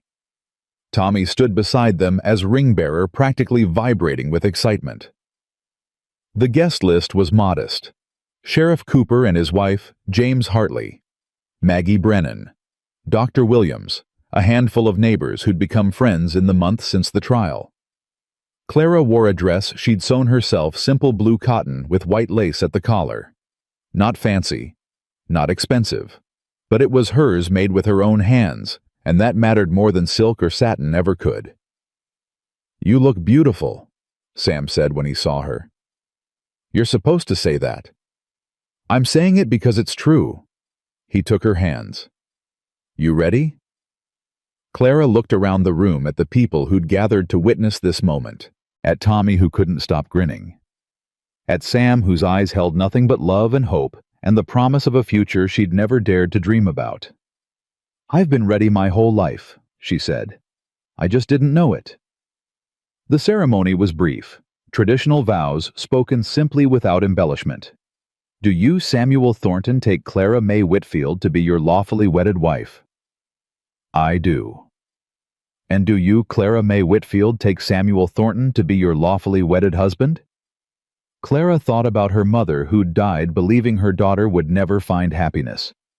Thought about the factory in Massachusetts where she'd worked her fingers raw, dreaming of something better. Thought about the train platform in Silver Creek where she'd stood alone and terrified with nothing but a broken suitcase and fading hope. "I do," she said. And she meant it with every fiber of her being. "Then by the power vested in me by the territory of Wyoming, I pronounce you husband and wife." Reverend Matthews smiled. "You may kiss the bride." Sam kissed her, and the small crowd erupted in applause. Tommy squeezed between them, wrapping his arms around both their waists. "Does this mean I can call you Mama now?" he asked Clara. "For real." Clara's eyes filled with tears. "For real, sweetheart. Forever and always. Best day ever." The celebration afterward was simple but joyful. Maggie had baked a cake. The neighbors had brought food. Someone produced a fiddle, and before long the furniture had been pushed back and people were dancing in the front room. Clara watched from the edge of the crowd, still not quite believing this was her life now. "You're not dancing." She turned to find Sam beside her. "Neither are you. I'm waiting for my wife." He held out his hand. "May I have this dance, Mrs. Thornton?" Mrs. Thornton. The name wrapped around her like a warm blanket. "I don't really know how to dance," Clara admitted. "Neither do I." Sam pulled her close. "We'll figure it out together." They swayed in each other's arms, not really dancing, just holding on. Around them, the party continued, laughter and music, and the sound of a community celebrating something good. "Thank you," Clara whispered. "For what?" "For seeing me. When everyone else looked at me and saw a problem, or a scandal, or a cautionary tale, you saw me." Sam's arms tightened around her. "How could I not? You're the most real person I've ever known. No pretense, no games, just you. Honest and brave and stronger than you know." "I wasn't strong. I was terrified." "That's what makes it courage." Sam pulled back to look at her. "Being scared and doing it anyway. That's the definition of bravery, Clara. And you've been brave every single day since you stepped off that train." Clara thought about that. About all the moments when she'd wanted to run and hadn't. When she'd wanted to hide and stood her ground instead. When she'd wanted to give up and found one more reason to keep fighting. Maybe Sam was right. Maybe she was braver than she'd ever realized. "I want to build something here," she said. "Something real. Something that lasts." "We will." Sam's voice was a promise. Together. The months that followed were the happiest of Clara's life. Spring came slowly to Wyoming, melting the snow and turning the brown grass green. Clara planted a garden, vegetables mostly, but also flowers along the front of the house. Rebecca's favorites, Tommy told her proudly. Sunflowers and daisies and wild roses. It felt right somehow, honoring the woman who'd come before while building something new. Tommy flourished under the attention of two parents. His nightmares faded completely. His laughter returned bright and frequent. He started calling Clara Mama without hesitation, and every time he did, her heart grew a little bigger. The ranch prospered too. Sam had been struggling to keep up with everything alone, but with Clara managing the household, he could focus on the land and the animals. They hired a hand to help with the heavier work, a young man named Jacob, who'd answered their advertisement in the paper. The irony wasn't lost on Clara. Advertisements had brought her nothing but pain. But they'd led Jacob to an honest job and a fresh start, and maybe that was a kind of redemption. One evening in late May, Clara sat on the porch watching the sunset. Sam was in the barn finishing evening chores. Tommy was inside, supposedly doing his letters, but probably sneaking bites of the cookies she'd baked that afternoon. "Mrs. Thornton?" Clara turned. A woman stood at the edge of the yard clutching a carpet bag and looking like she might bolt at any moment. She was young, maybe 20, with hollow cheeks and eyes that had seen too much. Clara's heart seized. She knew that look. She'd seen it in her own mirror for years. "Can I help you?" she asked, rising slowly. I heard." The woman's voice trembled. "I heard you took in a stranger once, when she had nowhere else to go." Clara's throat tightened. "Who are you?" "My name's Lydia Price." The woman's hands twisted around the handle of her carpet bag. "I came here to marry a man named Harrison Blake, but when I got to town, he'd already married someone else. And now I've got no money, and no family, and nowhere to—" Her voice broke. Clara was already walking toward her. "Come inside," she said gently. "You must be hungry. I've got stew on the stove, and fresh bread." Lydia's eyes went wide. You'd help me? Just like that? You don't even know me." "I know enough." Clara put a hand on the woman's shoulder. "I know what it's like to be alone in a strange place with nothing but hope and a broken suitcase. I know what it's like to be disappointed by someone who made promises they never intended to keep." She guided Lydia toward the house. "And I know that sometimes the only thing standing between a person and despair is one small act of kindness." Sam emerged from the barn as they reached the porch. His eyes moved from Clara to Lydia, taking in the situation in an instant. "Got room at the table for one more?" he asked. Clara smiled at him. "Always." They fed Lydia. Let her cry. Let her tell her story. And when she was done, they offered her the same thing Sam had once offered Clara, a place to stay, honest work, a chance to get back on her feet. "I don't understand," Lydia said, staring at them with something like wonder. "Why would you do this for a stranger?" Clara exchanged a look with Sam. "Because someone did it for me once," she said simply, "and it changed my life." That night, after Lydia was settled in the spare room and Tommy was asleep, Clara stood by the window looking out at the moonlit prairie. Sam came up behind her, wrapping his arms around her waist. "You okay?" "I was just thinking about how strange life is." Clara leaned back against his chest. "A year ago, I was on a train heading toward a man who never intended to marry me. I had nothing. I was nobody. I thought my life was over. And now I have everything." Clara turned in his arms to face him. "A husband who loves me. A son who calls me Mama. A home. A community. A purpose." Sam kissed her forehead. "You always had purpose. You just needed someone to remind you." "You did more than remind me." Clara's voice thickened. "You saved me. We saved each other." Sam's hands cupped her face. "That's what family does." Family. The word still felt new, still felt precious, like a gift she'd never expected to receive. "Do you think Rebecca would have approved?" Clara asked. "Of us?" Sam was quiet for a moment, considering the question seriously. "I think she would have loved you," he said finally. "I think she would have seen exactly what I see: a woman with a good heart and an iron spine. A woman who puts others before herself. A woman who makes her son laugh and her husband grateful every single day." Clara's eyes filled with tears. "I wish I could have known her." "You know her through Tommy, through the love she poured into this house." Sam smiled softly. "She's still here, Clara. In the garden you planted, in the recipes you cook, in the way Tommy says his prayers at night just like she taught him. She's not gone. She's just waiting until we see her again." Clara nodded, unable to speak. They stood together in the darkness, holding on to each other and to the life they'd built from the ruins of their separate griefs. The first anniversary of Clara's arrival in Silver Creek passed quietly. She didn't mark it with fanfare, just a moment of reflection as she stood on the train platform where her life had changed forever. So much had happened in 12 months. So much loss and fear and triumph and love. She was different now, stronger, softer, more herself than she'd ever been allowed to be. "Mama, Mama, come quick." Tommy's voice reached her from across the street. He was running toward her, his face alight with excitement. "What is it, sweetheart?" "Papa says the mayor's having her baby. He says I can watch. He says you should come too.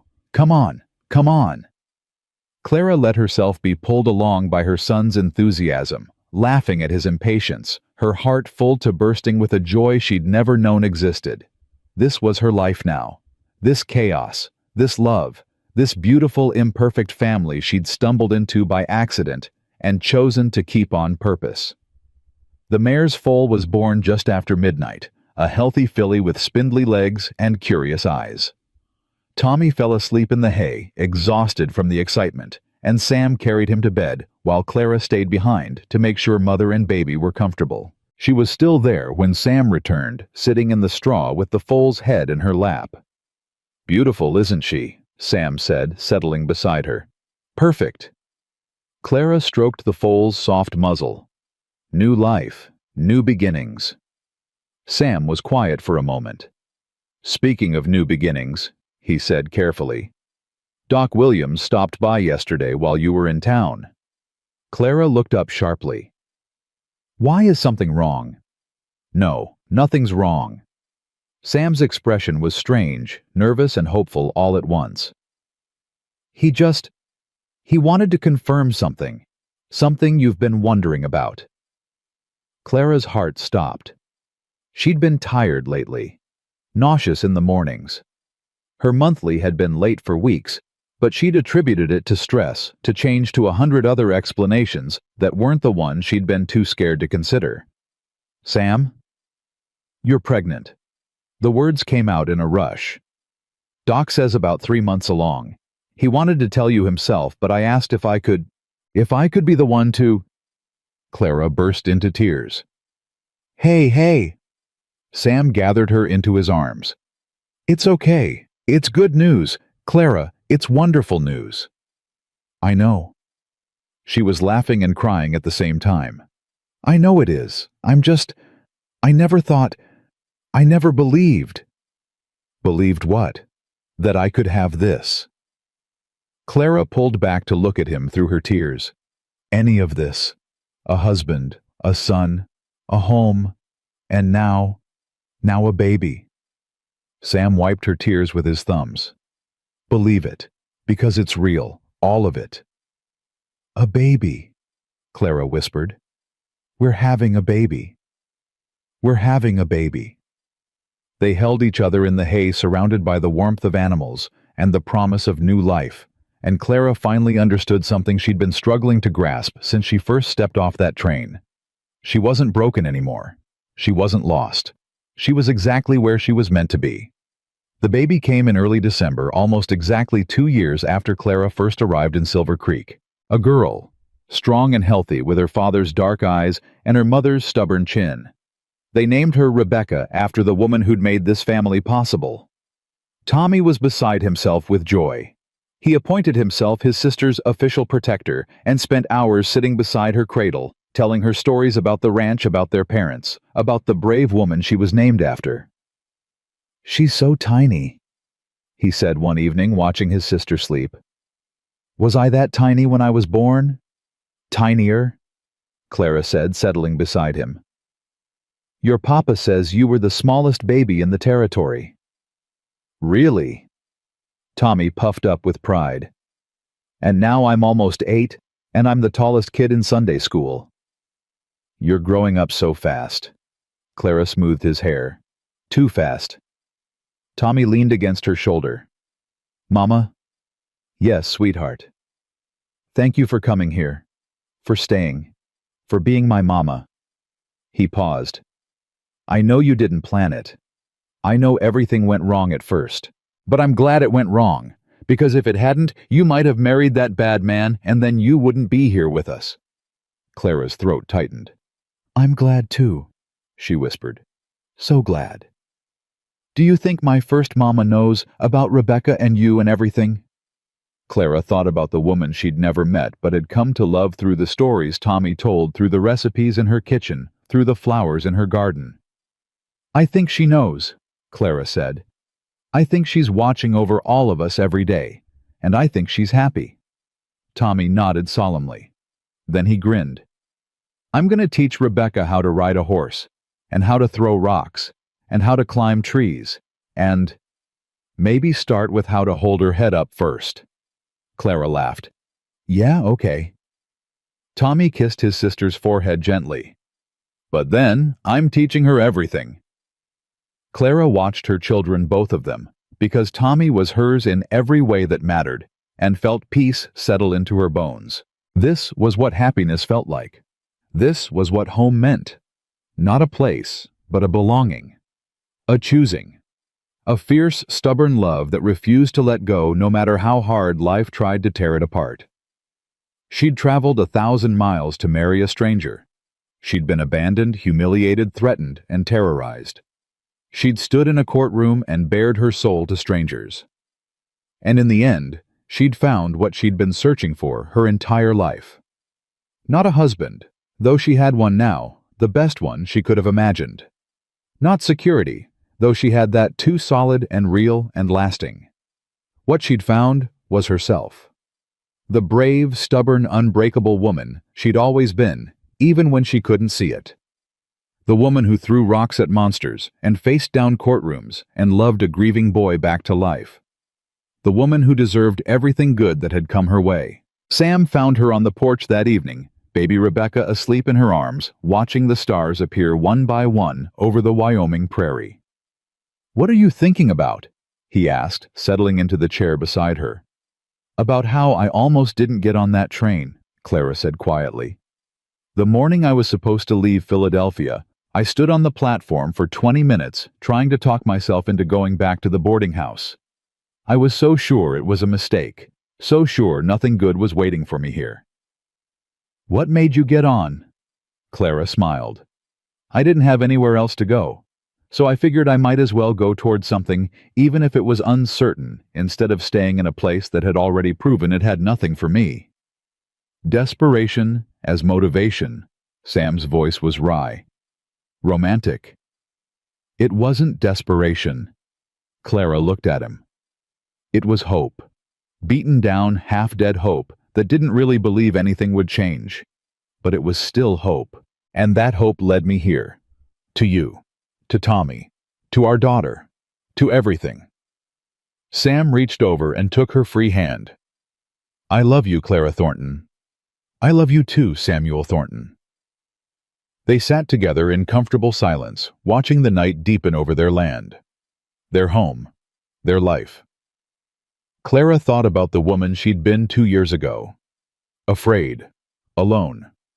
Convinced that she would never be worthy of love or happiness or belonging. That woman was gone now. In her place was someone new. Someone who'd been forged in fire and emerged stronger than steel. Someone who'd learned that love wasn't something you earned, it was something you chose every day, with every action, with every breath. She'd come to Wyoming as a mail-order bride nobody wanted.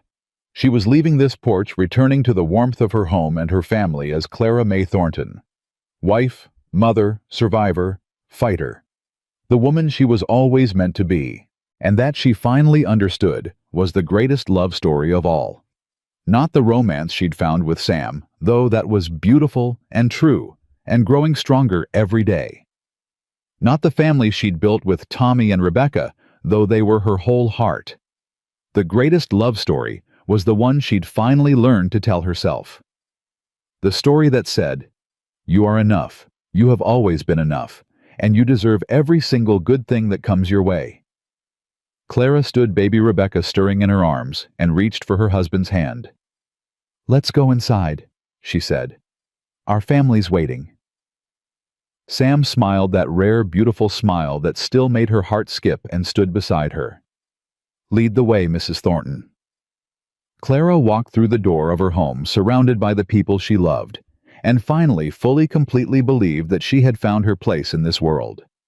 Not because someone had given it to her, because she had claimed it for herself, and that made all the difference.